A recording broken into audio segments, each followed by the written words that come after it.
வெளிநாட்டுக்கு போகணும்னு ஆசை. ஆனால் அவனுக்கு எந்த மொழியும் தெரியாது. இருந்தாலும் சமாளிச்சுக்கலாம்னு முடிவு பண்ணிட்டு கிளம்பிட்டான். ஏதோ ஒரு தேசத்துக்கு போய் சேர்ந்தான். அங்கே அவனுக்கு யாரையும் தெரியாது. அவங்க என்ன மொழியில் பேசிக்கிறாங்க அப்படிங்கிறது கூட புரியல. என்ன பண்ணுறதுன்னு யோசனை பண்ணிட்டு ஒரு இடத்துல நின்றுக்கிட்டு இருக்கிறான். எதிர ஒரு பெரிய கட்டடம், நிறைய பேர் உள்ளே போயிட்டு இருக்கிறாங்க. இவனும் அவங்க பின்னாடியே உள்ளே போனான். ஒரு பெரிய அறை, அலங்காரம்லாம் பண்ணி வச்சிருக்கிறாங்க. நிறைய பேர் சாப்பிட்றதுக்காக உட்காந்துருக்குறாங்க. இவனுக்கு நல்ல பசி, அதனால் இவனும் உட்காந்தான். சாப்பாடு போட்டாங்க, சாப்பிட்டான். அன்பான உபசரிப்பு. இவன் மனசுக்குள்ளே நினச்சிக்கிட்டான், இது ஏதோ அரசருடைய அரண்மனை மாதிரி தெரியுது. இன்னைக்கு ஏதோ விருந்து நடக்குது, நல்ல வேளை நம்ம பசியும் தீர்ந்தது அப்படின்னு நினச்சிக்கிட்டே நிமிர்ந்து பார்க்குறான். சாப்பாடு பரிமாறினவன் எதிரில் ரொம்ப பணிவோட முதுக வளைச்சி வணக்கம் தெரிவித்தான். இவனும் எழுந்திரிச்சு நின்று முதுக வளைச்சி வணக்கம் தெரிவித்தான். ரொம்ப நன்றின்னா. அவன் ஒரு சீட்டை இவன் கையில் கொடுத்தான்.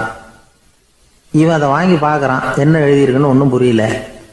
சரி, இந்த நாட்டில் தங்களுடைய நன்றியை சீட்டில் எழுதி தான் கொடுப்பாங்க போல இருக்கு அப்படின்னு நினச்சிக்கிட்டு மறுபடியும் நன்றின்னா. ஆனால் அவன் காசை கொடுங்கன்னா. ஏன்னா அது ஒரு ஹோட்டல், இவன் சாப்பிட்டதுக்கான பில் அது. இவன் அதை புரிஞ்சிக்கவே இல்லை. நன்றின்னு அந்த சீட்டில் எழுதி கொடுக்குறாங்க போல இருக்கு அப்படின்னு நினச்சிக்கிட்டு அதை வாங்கி சட்டை பையில் பத்திரமா வச்சுக்கிட்டு பரவாயில்லைங்க ரொம்ப மகிழ்ச்சின்னா. ஒரு வெளிநாட்டுக்காரனுக்கு இவ்வளவு தூரம் மரியாதை பண்ணுறீங்களே, எங்கள் ஊருக்கு போனதும் உங்களை பற்றி நிறைய சொல்லுவேன் அப்படின்னா. இவன் என்ன சொல்கிறான்னு அவனுக்கு புரியல. இவனை பிடிச்சி அழைச்சிட்டு போய் முதலாளி முன்னாடி நிறுத்தினான். நாம் சொன்னதில் இவனுக்கு ரொம்ப பெருமையாக இருக்கணும் போல இருக்கு, அதுதான் பெரிய இடத்துக்கு அழைச்சிட்டு வந்திருக்கிறான் அப்படின்னு இவன் நினச்சிக்கிறான். அவரும் பில்லுக்கான பணத்தை கொடுங்கிறாரு. பரவாயில்லைங்க ரொம்ப மகிழ்ச்சி நன்றிங்கிறான் இவன். அவரு பார்த்தார், இவனை நீதிமன்றத்துக்கு அனுப்பி வச்சுட்டார். இவன் என்ன நினச்சிக்கிட்டான், நம்மளை இந்த ஊர் ராஜா முன்னாடியே அழைச்சிக்கிட்டு வந்து நிறுத்தி இருக்கிறாங்க போல இருக்கு, என்ன ஒரு பெருந்தன்மை அப்படின்னு நினச்சிக்கிறான். நீதிபதி சொன்னார், சாப்பிட்டதுக்கான பணத்தை கொடுத்துரு, இல்லைன்னா அதுக்கான தண்டனையை அனுபவிக்க வேண்டி இருக்கும்னார். ராஜாவே நமக்கு நன்றி சொல்கிறாரு போல இருக்கு அப்படின்னு நினச்சிக்கிறான் இவன். என் மகிழ்ச்சிக்கு எல்லையே இல்லைங்க அப்படின்னா. அவர் பார்த்தார், இவனுக்கு தண்டனை கொடுக்க வேண்டியது தான் அப்படின்னு முடிவு பண்ணார். உடனே தீர்ப்பு எழுதினார். இவனை கழுதையில் பின்புறமாக உட்கார வைங்க, இவன் ஒரு மோசடிக்காரன் அப்படின்னு ஒரு போர்டு எழுதி அவன் கழுத்தில் மாட்டுங்க, அப்புறம் அந்த கழுதையை ஊரு பூரா விரட்டுங்க அப்படின்னார். இவனுக்கு தான் மொழி புரியலையே, ஏதோ நடக்குது அப்படிங்கிறது மட்டும் புரியுது. எல்லாரும் சேர்ந்து இவனை ஒரு கழுதை மேலே உட்கார வச்சாங்க. ஓஹோ, நம்மளை பாராட்டி ஒரு ஊர்வலம் நடத்துகிறாங்க போல இருக்கு அப்படின்னு நினச்சிக்கிறான் இவன். எல்லாரும் சத்தம் போட்டுக்கிட்டே கையை தட்டிக்கிட்டு கழுதை பின்னாடி ஓடி வர்றாங்க. இவனுக்கு ரொம்ப உற்சாகமாக இருக்குது. எல்லாருக்கும் கை கூப்பி வணக்கம் சொல்லிக்கிட்டே போகிறான். கூட்டத்தில் திடீர்னு ஒரு தெரிஞ்ச முகம் தெரியுது. அவனுடைய தேசத்தை சேர்ந்த ஒரு ஆள் அவன். அவனை பார்த்ததும் இவனுக்கு ரொம்ப உற்சாகம். நம்ம ஊருக்கு போனதும் இங்கே நமக்கு கிடைச்ச மரியாதையெல்லாம் உண்மைதான்னு சொல்கிறதுக்கு ஒரு சாட்சியும் கிடைச்சிட்டுது அப்படின்னு நினச்சிக்கிறான். அவனை பார்த்து கத்தனான், நல்லா பார்த்துக்க, இந்த ஊர் மக்கள் எனக்கு எப்படிப்பட்ட வரவேற்பு கொடுக்குறாங்கங்கிறத நல்லா கவனிச்சுக்கோ அப்படிங்கிறான். அவனுக்கு அவமானமாக போயிட்டுது. தலையை குனிஞ்சுக்கிட்டே நழுவி போயிட்டான். இவன் பார்த்தான், அவன் தலை தெரியல. ஆகா, அவனுக்கு நம்ம மேலே பொறாமை போல இருக்கு, அதனால தான் காணாமல் போயிட்டான் அப்படின்னு நினச்சிக்கிறான். இப்படி ஒரு வேடிக்கை கதையை பெரியவங்க சொல்கிறது உண்டு. கதை வேடிக்கையாக இருந்தாலும் இதில் உள்ள கருத்து என்ன தெரியுமா? அந்த கழுதை மேலே உட்காந்துருக்கிறானே, அது மாதிரி தான் நாமளும் அகங்காரங்கிற கழுதை மேலே உட்காந்துக்கிட்டு இருக்கோமா. நாமளும் கிட்டத்தட்ட அதே மாதிரி பிரம்மையில தான் இருக்கிறோமா. என்ன நடக்குதுங்கிறதே புரியறதில்ல. அகங்காரத்தில் பேசுகிறவனுக்கும் சித்த சுவாதீனம் இல்லாமல் பேசுகிறவனுக்கும் அதிக வித்தியாசம் இருக்கிறதில்ல. அது மாதிரி ஒருத்தன் தன்னுடைய வீட்டை சுற்றி சேற்ற வாரி இறைச்சிக்கிட்டு இருந்தானா. அந்த வழியாக வந்த ஒரு பெரியவர் அதை பார்த்துருக்கார். என்னப்பா பண்ணிகிட்டு இருக்கிற அப்படின்னு கேட்டாராம். கழுதைகளை விரட்டிக்கிட்டு இருக்கிறேன் அப்படின்னானா. இங்கே கழுதைகளே காணுமே அப்படின்னாரான் அவரு. அதுதான் ஏற்கனவே விரட்டி விட்டனே அப்படின்னானா இவன். ஒரு ஊரில் ஒரு ராஜா இருந்தார். அவர் ஒரு நாள் காலையில் அரண்மனையில் மேல் மாடத்தில் வந்து நின்றுக்கிட்டு இருந்தார். அப்போ ஒரு ஆள் வீதியில் ரொம்ப வேகமாக ஓடிக்கிட்டு இருக்கான். அதை ராஜா கவனிச்சார். அவன் மனசில் ஏதோ ஒரு தவிப்பு இருக்குங்கிறத புரிஞ்சுக்கிட்டார். உடனே அரண்மனை சேவகர்களை கூப்பிட்டார். அந்த ஆளை இங்கே அழைச்சிட்டு வாங்க அப்படின்னார். இவங்க ஓடி போய் அந்த ஆளை அழைச்சிட்டு வந்தாங்க.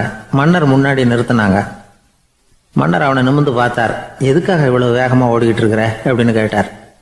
இதுக்கு அவன் சொன்னா, மன்னா, நம்ம கோட்டையின் வடக்கு வாசல் இருக்கு இல்லையா, அது ஓரமா ஒரு பெரிய பாறாங்கல் கிடக்கு. அதுக்கு அடியில நான் ஒரே ஒரு வெள்ளி நாணயத்தை புதைச்சி வச்சிருக்கேன். அது இப்போ எனக்கு தேவைப்படுது. என்னுடைய மனைவிக்கு ஒரு பரிசு வாங்கி கொடுக்க வேண்டியிருக்கு. அதுக்காக தான் அவசரமா ஓடிக்கிட்டு இருக்கிறேன் அப்படின்னா. மன்னர் யோசனை பண்ணார். அப்புறம் சொன்னார், அதுக்காகவா இப்படி ஓடுற? பரவாயில்ல, அதை பத்தி கவலைப்படாத. நான் உனக்கு 10 வெள்ளி காசுகள் தர்றேன், வாங்கிட்டு திரும்பி போ அப்படின்னார். இவன் தலையை சொரிஞ்சான். மன்னா, நீங்க கொடுக்கறத ரொம்பவும் மகிழ்ச்சியோட வாங்கிக்கிறேன். இருந்தாலும் அதுக்கப்புறம் அந்த வடக்கு வாசலுக்கு போய் அங்க இருக்கிற ஒரு நாணயத்தையும் எடுத்துக்கிட்டு போயிடுறேனே அப்படின்னானா. இதை பாருப்பா, அந்த ஒரு நாணயத்தை மறந்துரு, உனக்கு 100 வெள்ளி நாணயங்கள் தரேன் இருக்கார். மன்னா, ரொம்ப மகிழ்ச்சி. உங்க மாதிரி தாராள குணம் வேற யாருக்கும் வராது. நீங்க கொடுக்குற 100 நாணயங்களையும் வாங்கிக்கிறேன். இருந்தாலும் வடக்கு வாசலுக்கு போய் அதையும் எடுத்துக்கிட்டா 101 ஆயிடுமே அப்படின்னானா. இதை பாருப்பா, அந்த ஒரு நாணயத்தை மறந்துரு, அது எக்கேடாவது கெட்டு போகட்டும். நான் உனக்கு 100 பொற்காசுகள் தரேன், அதையாவது வாங்கிட்டு வந்த வழியிலேயே திரும்பி போடுன்னாரான். தங்க நாணயங்களே தரேன்னு சொல்றீங்க, தாராளமா வாங்கிக்கிறேன். இருந்தாலும் வடக்கு வாசலுக்கு போய் அப்படின்னு மறுபடியும் ஆரம்பிச்சான். அரசர் பொறுமை இழந்துட்டார். கடைசியா ஒரு முடிவுக்கு வந்துட்டார். இதை பாருப்பா, உனக்கு என்னுடைய ராஜ்யத்திலேயே பாதியை கொடுத்துட்றேன், அப்படியாவது திருப்தியா திரும்பி போ அப்படின்னாராம். மன்னா, உங்களுடைய பெருந்தன்மைக்கு ஈடு இணையே கிடையாது. தேசத்திலேயே பாதி பிரிச்சு கொடுக்குறேன்னு சொல்றீங்க, அதனால உங்ககிட்ட ஒரு சின்ன வேண்டுகோள் அப்படின்னானா. சொல்லுன்னாராம் மன்னர் ஆர்வமா. இவன் மெதுவா ஆரம்பிச்சான். அப்படி இந்த ராஜ்யத்தை 2ஆ பிரிக்கிறப்போ அந்த வடக்கு வாசல் இருக்கிற பக்கத்தை என்கிட்டயே கொடுத்துருங்கோ அப்படின்னானா. மன்னர் அசந்து போயிட்டார். இந்த கதை எதுக்காகன்னு கேட்டா, மனம்ங்கிறது ஒரு குரங்குங்கிறத புரிஞ்சுக்கிறதுக்காகத்தான். உன்னை பிடிச்சிக்கிட்டா லேசில விடாது. அப்படிப்பட்ட மனசை அறிவு தான் வழி நடத்தணும். அதுல தான் வாழ்க்கையின் வெற்றி அடங்கி இருக்குது. ஒரு சின்ன பையன் தெருவில் அழுதுகிட்டு இருந்தான். ஏன்பா அழுவுறேன்னு ஒரு பெரியவர் கேட்டார். 1 ரூபா காசை இங்கே தொலைச்சுட்டேன் அப்படின்னா. சரி, அதுக்காக அழாத, அதுக்கு பதிலாக 10 ரூபா தரேன், இந்தா வச்சுக்கோன்னு கொடுத்தாரு. அந்த 10 ரூபாயை வாங்கி சட்டப்பையில் போட்டுக்கிட்டு அதை விட அதிகமாக சத்தம் போட்டு அழ ஆரம்பிச்சுட்டான். மறுபடியும் ஏன்டா அழறேன்னு கேட்டார் பெரியவர். அந்த 1 ரூபாயும் கிடைச்சிட்டுதுன்னா இப்போ என்கிட்ட 11 ரூபா இருக்குமே, இப்போ 10 ரூபா தானே இருக்கு அப்படின்னு சொல்லிவிட்டு அழறான். சங்கீத வித்வான்கள்ல பல வகை உண்டு. சில குறிப்பிட்ட ராகங்களை பாடுறதுல அவங்களுக்கு பெருமை வர்றது உண்டு. ஆனா ஒருத்தர் இருந்தார், அவரால் ஒரு ராகத்துக்கே பெருமை வந்தது. அந்த ராகத்தை அவர் வாசிச்சு கேட்கணும் அப்படின்னு சொல்லுவாங்க. அது என்ன ராகம்னா தோடி ராகம். சரி, அந்த வித்வான் யாருன்னா அவர் தான் திருவாவடுதுறை ராஜரத்னம் பிள்ளை. பேராசிரியர் கல்கி ஒரு சமயம் தம்முடைய பத்திரிகையில் எழுதினாராம். அதை அப்படியே படிக்கிறேன் கேளுங்களேன். ஆஹா, ஸ்ரீ ராஜரத்னம் பிள்ளையின் தோடி ஆலாபனையை முதலில் கேட்டபோது அவருடைய கற்பனையை விட்டு தள்ளுங்கள். நம்முடைய மனதில் என்னென்ன இன்பமயமான கற்பனைகள் எல்லாம் உதித்தன. குழந்தை தாயிடம் கொஞ்சம் குரலை கேட்டோம், அன்னை குழந்தையிடம் கொஞ்சம் குரலை கேட்டோம், ரதியும் மன்மதனும் பேசிக்கொண்ட காதல் மொழிகளை கேட்டோம், முருகன் சிவபெருமான் செவிகுளிர மொழிந்த உபதேசத்தை கேட்டோம், கலைமகள் கவிஞனுக்கு அருளிய ஆசி மொழிகளை கேட்டோம், நாரத முனிவருடைய தம்பூரா சுருதியை கேட்டோம், ராவணன் தன் எலும்பை ஒடித்து வீணையாகச் செய்து வாசித்த கானத்தை கேட்டோம், கானப் பறவைகளின் கலகல ஒலியை கேட்டோம், கோல குயில்களின் குரல் இனிமையை கேட்டோம். இப்படிலாம் பேராசிரியர் கல்கி விமர்சனம் எழுதியிருக்கிறார். திருவாவடுதுறை ராஜரத்னம் பிள்ளை அவர்களுடைய வாசிப்பை கேட்டுட்டு டி.என். ராஜரத்னம் பிள்ளை இறந்து போனார். அப்போ கவிஞர் கண்ணதாசன் எழுதினார், செவியனில் ஓடி எங்கள் சிந்தையில் ஓடி இந்த புவியெல்லாம் ஓடி நின்பார் பொங்கிய தோடி வேறிங்கு எவரிடம் போகும் ஐய இனி அதை காப்பார் யாவர் அவிந்தனின் சடலத்தோடே அவிந்தது தோடிதானும் அப்படின்னு எழுதினாராம். அந்த அளவுக்கு அவருடைய தோடியை ரசித்தவர்கள் உண்டு.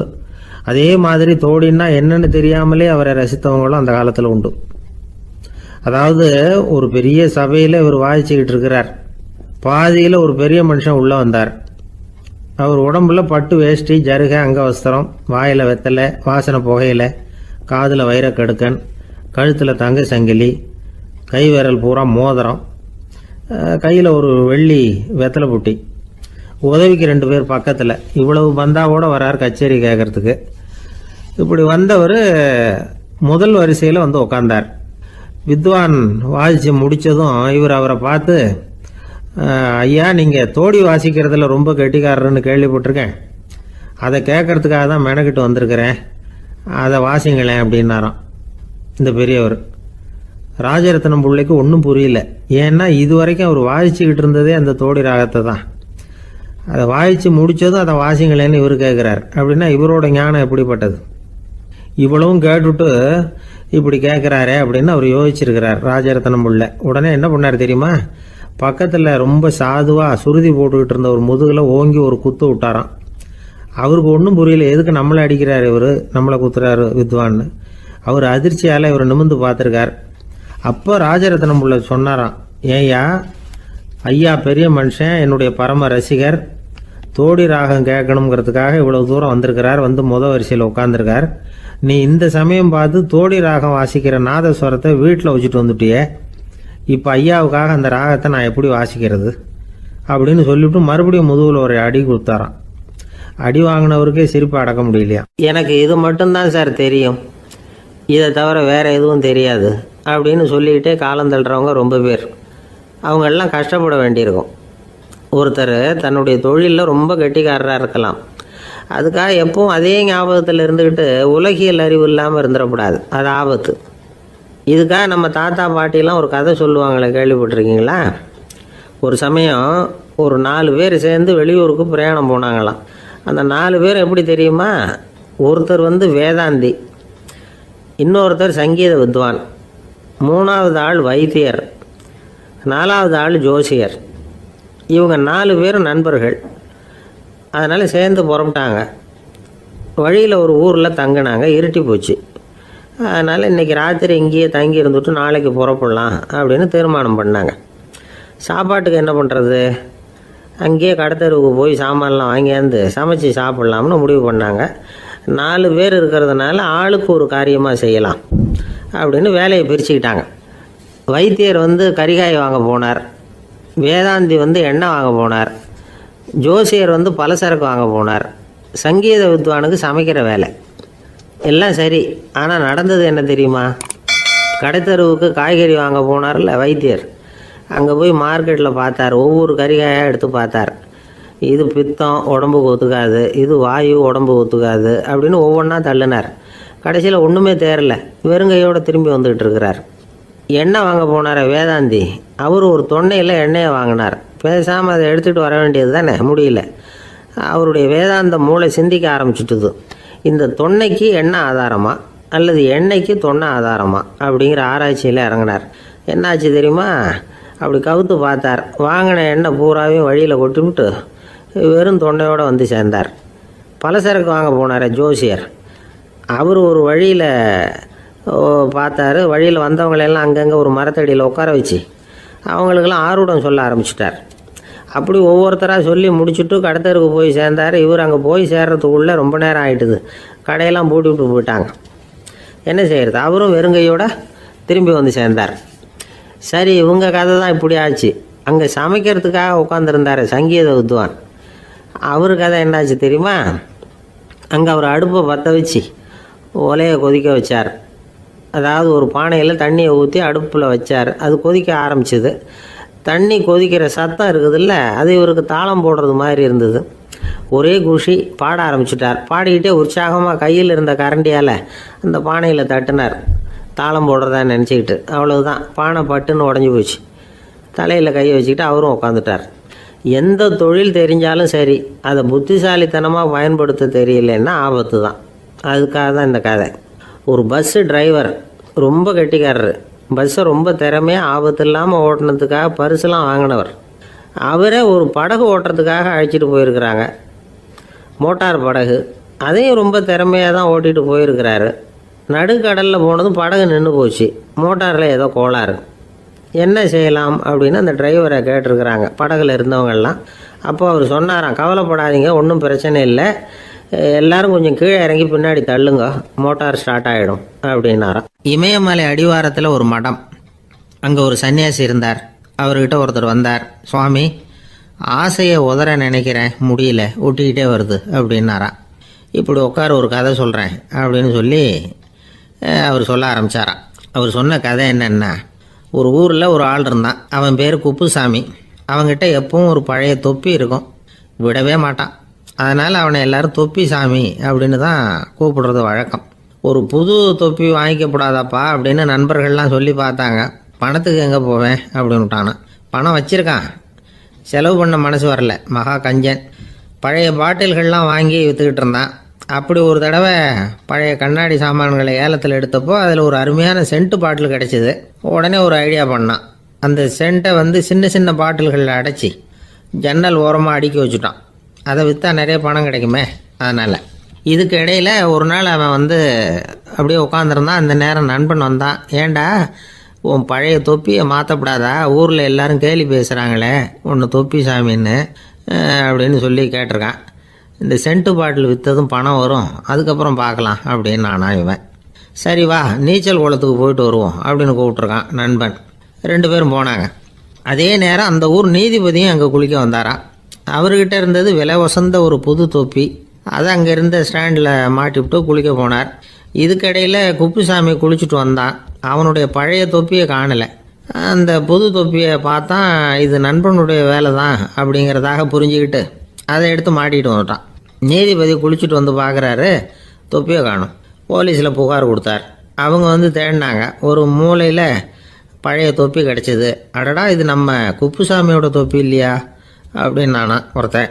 உடனே அவன் வீட்டுக்கு தேடிட்டு போயிருக்காங்க. அங்கே போய் பார்த்தா புது தொப்பி அங்கே இருக்குது.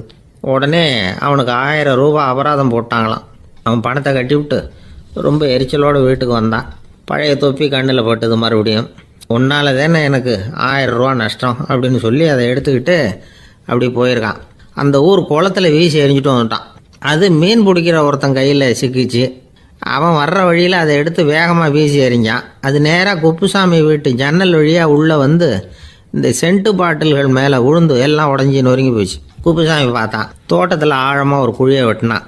அந்த தொப்பியை போட்டான், மூடிவிட்டான். இதை அடுத்த வீட்டுக்காரன் பார்த்தான். ஏதோ புதையல் தான் வச்சுருக்கான் போல இருக்குன்னு நினச்சான். போலீஸில் போய் புகார் கொடுத்துட்டான். மறுபடியும் போலீஸ் குழியை தோண்டினாங்க. பழைய தொப்பி மறுபடியும் வெளியில் வந்தது. எல்லோரும் சிரிக்கிறாங்க. அன்னைக்கு ராத்திரியே அந்த தொப்பியை எடுத்துக்கிட்டு நேராக புறப்பட்டான்.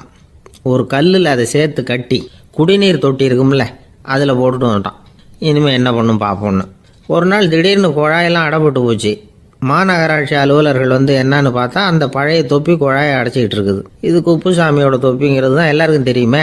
உடனே குடிநீரை பாழாக்கணத்துக்காக குப்புசாமிக்கு கோர்ட்டு 2500 ரூபா அபராதம் போட்டுவிட்டுது. அதையும் கட்டிவிட்டு வெளில வந்தான். கடைசியாக முடிவு பண்ணான். ஒரு நெருப்பு குச்சியை கிழிச்சான். தொப்பியை கொளுத்தினான். எரிஞ்சது. எடுத்து வெளில எரிஞ்சான். கொஞ்ச நேரத்தில் தீ அணைப்பு படம் வந்துட்டுது. ஆமாம், இவன் எடுத்து எரிஞ்சது வெளியில் விழுந்து வீட்டு கூரையே பற்றிக்கிட்டு எரிய ஆரம்பிச்சுட்டுது. அவனோட பணத்தாசையும் அதோடு சேர்ந்து எரிஞ்சு போச்சான். இப்படி ஒரு கதை. இந்த கதையை சொல்லி முடித்தார் அந்த இமயமலை அடிவாரத்தில் இருந்த சன்னியாசி. இப்போ அந்த குப்புசாமி எங்கே இருக்கிறான்னு கேட்டார் எதிரில் இருந்தவர். இதோ உன் எதிரிலே இருக்கிறான், நான் தான் அந்த குப்புசாமி அப்படின்னாரான் அந்த சன்னியாசி. அந்த குப்புசாமி கிட்ட இருந்தது மாதிரி ஒரு பழைய தொப்பி நம்ம ஒவ்வொருத்தர்கிட்டையும் உண்டு. அதை எப்படி தொலைக்கிறதுன்னு தெரியாமல் தடுமாறிக்கிட்டு இருக்கிறோம். அது என்ன தொப்பிங்கிறீங்களா? அதுதான் நம்மை சூழ்ந்திருக்கிற மாயை அப்படிங்கிறார் சுவாமி சின்மயானந்தர். மெய்ஞானம் கிடைக்கிறப்போ மாயை எரிஞ்சு போகும் அப்படிங்கிறது அவருடைய கருத்து. நம்மால் ஒருத்தர் வேகமாக ஓடி வந்தார். காலில் மாட்டியிருந்த பழைய செருப்பு 2 ஆவேசமாக தூக்கி ஒரு கிணத்துல போட்டுட்டு வெறுங்காலோடு நடந்து வந்துக்கிட்டு இருக்கிறார். ஏன் அப்படி பண்ணீங்க அப்படின்னு கேட்டோம். அந்த செருப்புக்கு சொந்தக்காரன் பின்னாடி வந்துக்கிட்டு இருக்கிறான், அதனால் அப்படி பண்ணேன் அப்படிங்கிறார் இவர். வாழ்க்கையில் சில சந்தர்ப்பங்களில் நாம் சில அவமானங்களை சந்திச்சே தீர வேண்டியிருக்கு. என்ன பண்ணுறது, காலம் அப்படி. அவமானப்படுறவங்க உடனே அடங்கி போய்டுறது தான் உலக வழக்கம். அவமானப்பட்டால் உடனே சீறி எழறவங்களும் உண்டு. ஆனால் அதையே ஒரு சவாலாக எடுத்துக்கிட்டு முன்னுக்கு வர்றவங்களும் சில பேர் இருக்கிறாங்க. அவங்க ரொம்ப அபூர்வம். இன்றைக்கி மனோதத்துவ நிபுணர்கள்லாம் என்ன சொல்கிறாங்க தெரியுமா? அவமானப்பட்டுட்டா உடனே அடங்கி போயிடக்கூடாதான். அதையே ஒரு சவாலாக எடுத்துக்கிட்டு மனசில் ஒரு வைராக்கியத்தோடு முயற்சி பண்ணினா வாழ்க்கையில் எல்லாரும் முன்னேறலாம். அவமானங்கிறத நாம் வைராக்கியமாக மாற்றிக்கணும். அதுதான் வெற்றிக்கு வழி.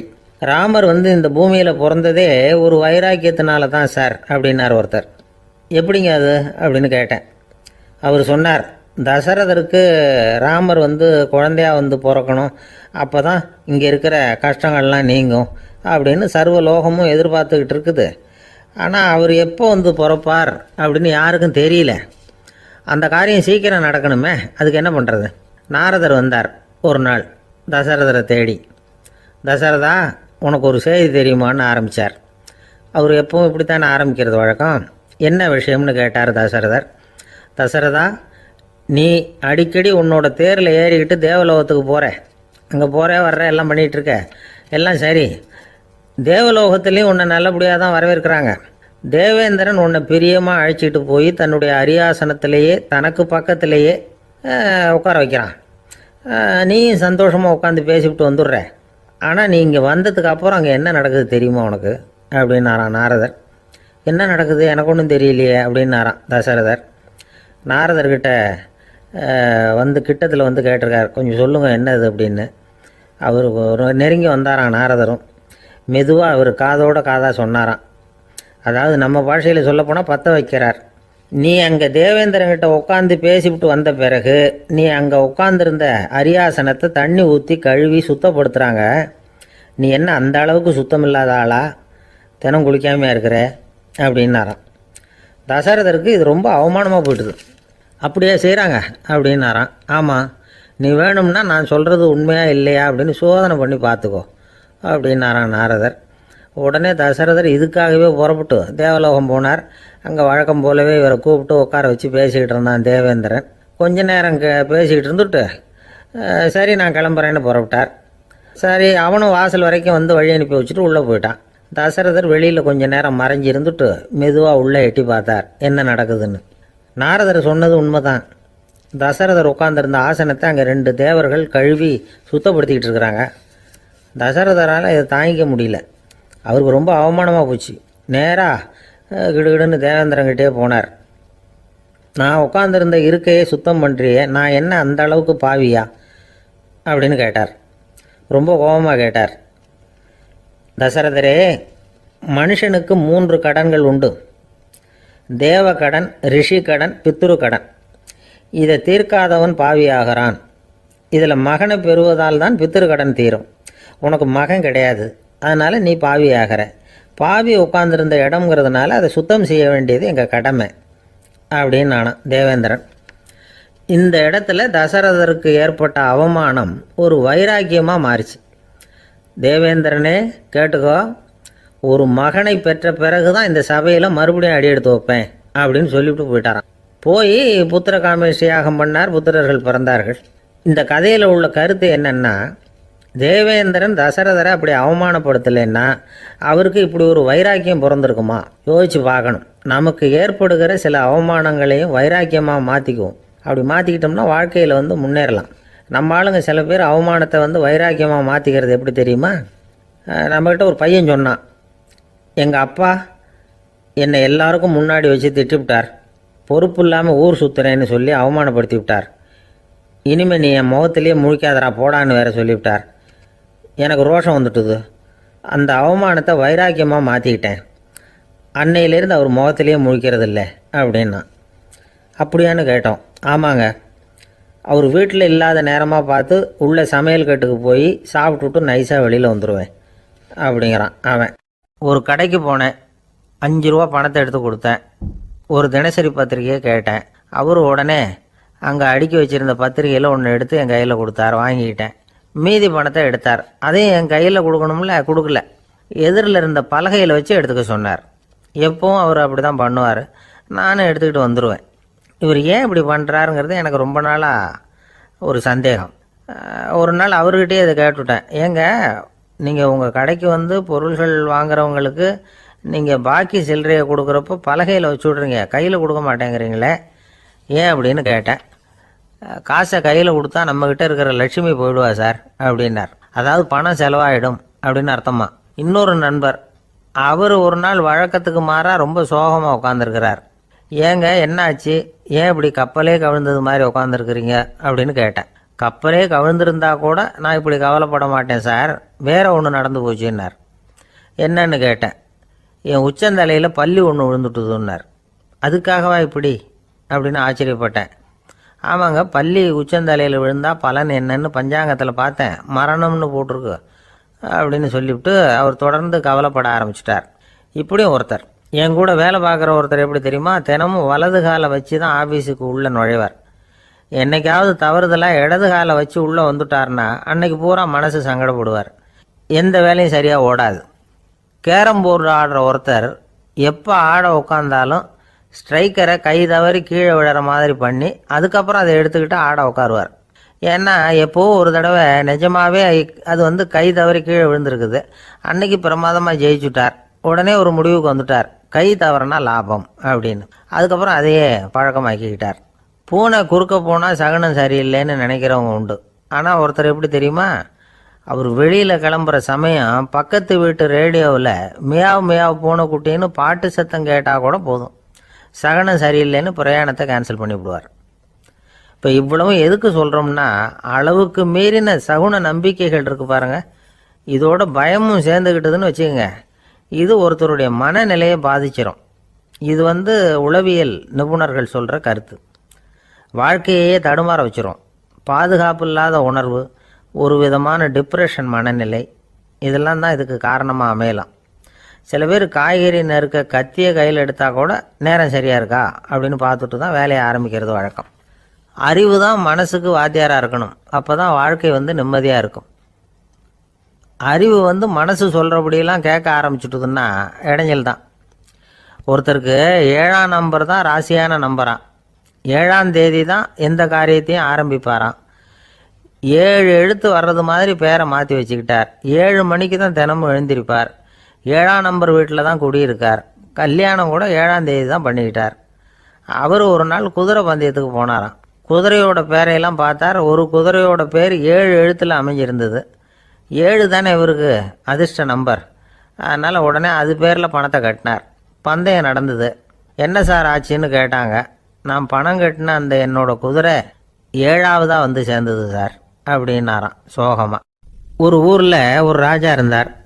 அவர் ஒரு பூனை வளர்த்தார். ரொம்ப செல்லமாக அவர் அந்த பூனையை வளர்த்தார்.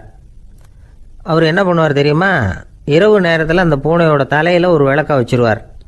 அந்த பூனை ரொம்ப ஜாக்கிரதையாக அந்த விளக்கு கீழே விழுந்துடாமல் பார்த்துக்கும்.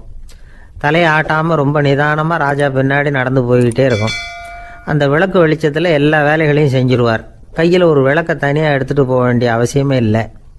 விளக்கை தூக்கிட்டு போகிற வேலையை அந்த பூனை பார்த்துக்கும். அதனால் ராஜாவுக்கு அந்த பூனை மேலே ரொம்ப பிரியம்.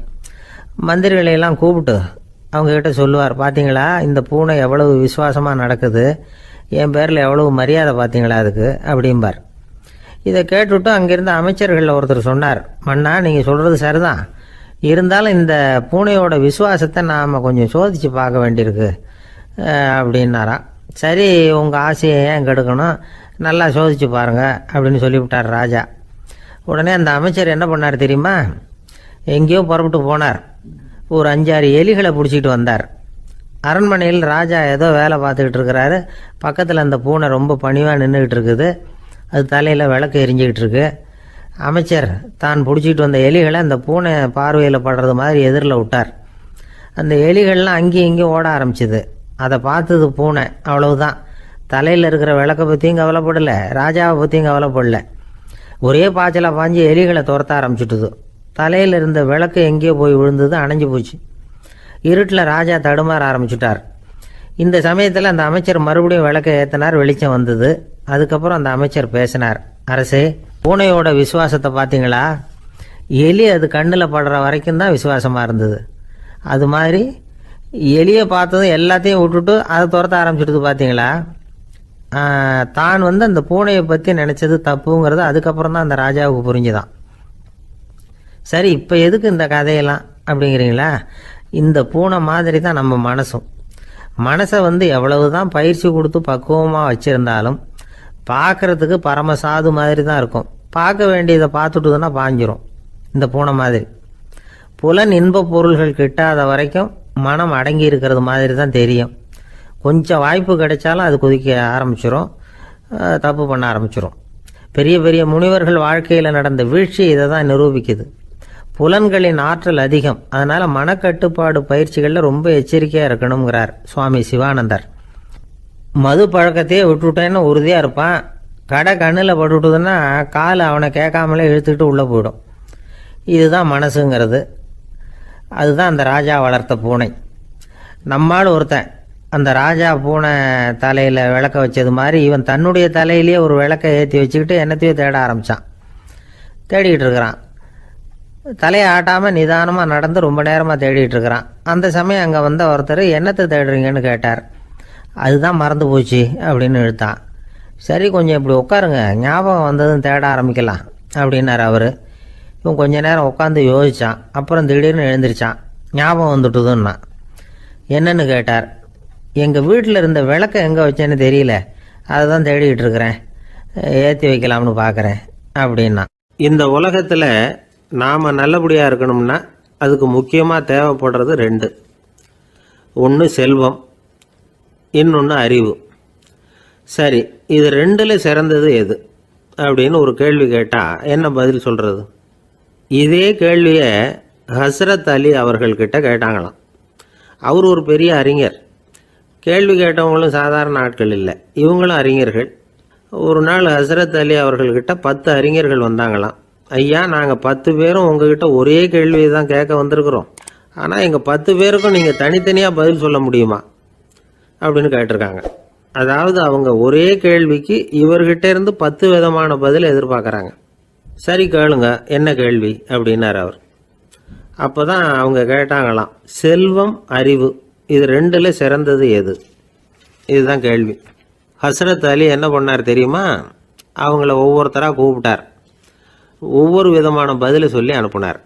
முதல்ல ஒருத்தரை கூப்பிட்டார். சொன்னார், அறிவுங்கிறது தீர்க்கதரிசிகள், ஞானிகள், மகான்கள் இவங்களோட பரம்பரை சொத்து. ஆனால் செல்வம்ங்கிறது கொடுங்கோலரின் ஆயுதம், அதனால் அறிவு தான் சிறந்தது அப்படின்னார். ரெண்டாவது ஆளை கூப்பிட்டார். உங்ககிட்ட செல்வம் இருந்தால் நீங்கள் தான் அதை காப்பாற்றணும், ஆனால் அறிவு உங்களை எப்பவும் காப்பாற்றும், ஆகவே அறிவு தான் சிறந்தது அப்படின்னார். மூணாவது ஆளை கூப்பிட்டார்.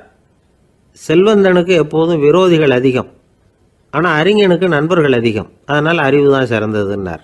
அடுத்தவரை கூப்பிட்டார். செல்வம் அடுத்தவங்களுக்கு கொடுக்க கொடுக்க குறையும், ஆனால் கல்விங்கிறது அதிகரிச்சுக்கிட்டே வரும், கொடுக்கறதுனால குறையாது, அதனால் அறிவு தான் சிறந்ததுன்னார்.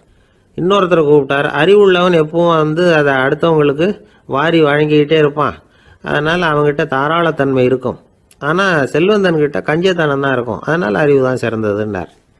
ஆறாவது நபரை கூப்பிட்டார். செல்வத்தை கள்வர்கள் திருடிக்கிட்டு போக முடியும், ஆனால் அறிவை அப்படி திருடிக்கிட்டு போக முடியாது அப்படின்னார். ஏழாவது நபரை கூப்பிட்டார். செல்வம் கால ஓட்டத்தில் அழிஞ்சிரும், ஆனால் அறிவை கால ஓட்டம் ஒன்றும் பண்ண முடியாது, ஆகவே அறிவே சிறந்ததுன்னார். எட்டாவது ஆளை கூப்பிட்டு சொன்னார், செல்வத்துக்கு எப்பவும் எல்லை உண்டு, நிறை உண்டு, அளவு உண்டு, கணக்கு உண்டு, ஆனால் அறிவுக்கு அப்படிப்பட்ட எல்லை எதுவும் கிடையாது, அதனால் அதுதான் சிறந்ததுன்னார். அடுத்தவனை கூப்பிட்டார். செல்வம் உள்ளத்தில் உள்ள ஒளியை போக்கிவிடும், இருட்டை உண்டாக்கிவிடும், விரிந்த மனப்பான்மையை குறுகலாக்கிவிடும், ஆனால் அறிவு அப்படி இல்லை, இருண்ட உள்ளத்தில் ஒளியை பாய்ச்சி அதை விசாலப்படுத்துது, அதுதான் சிறந்ததுன்னார்.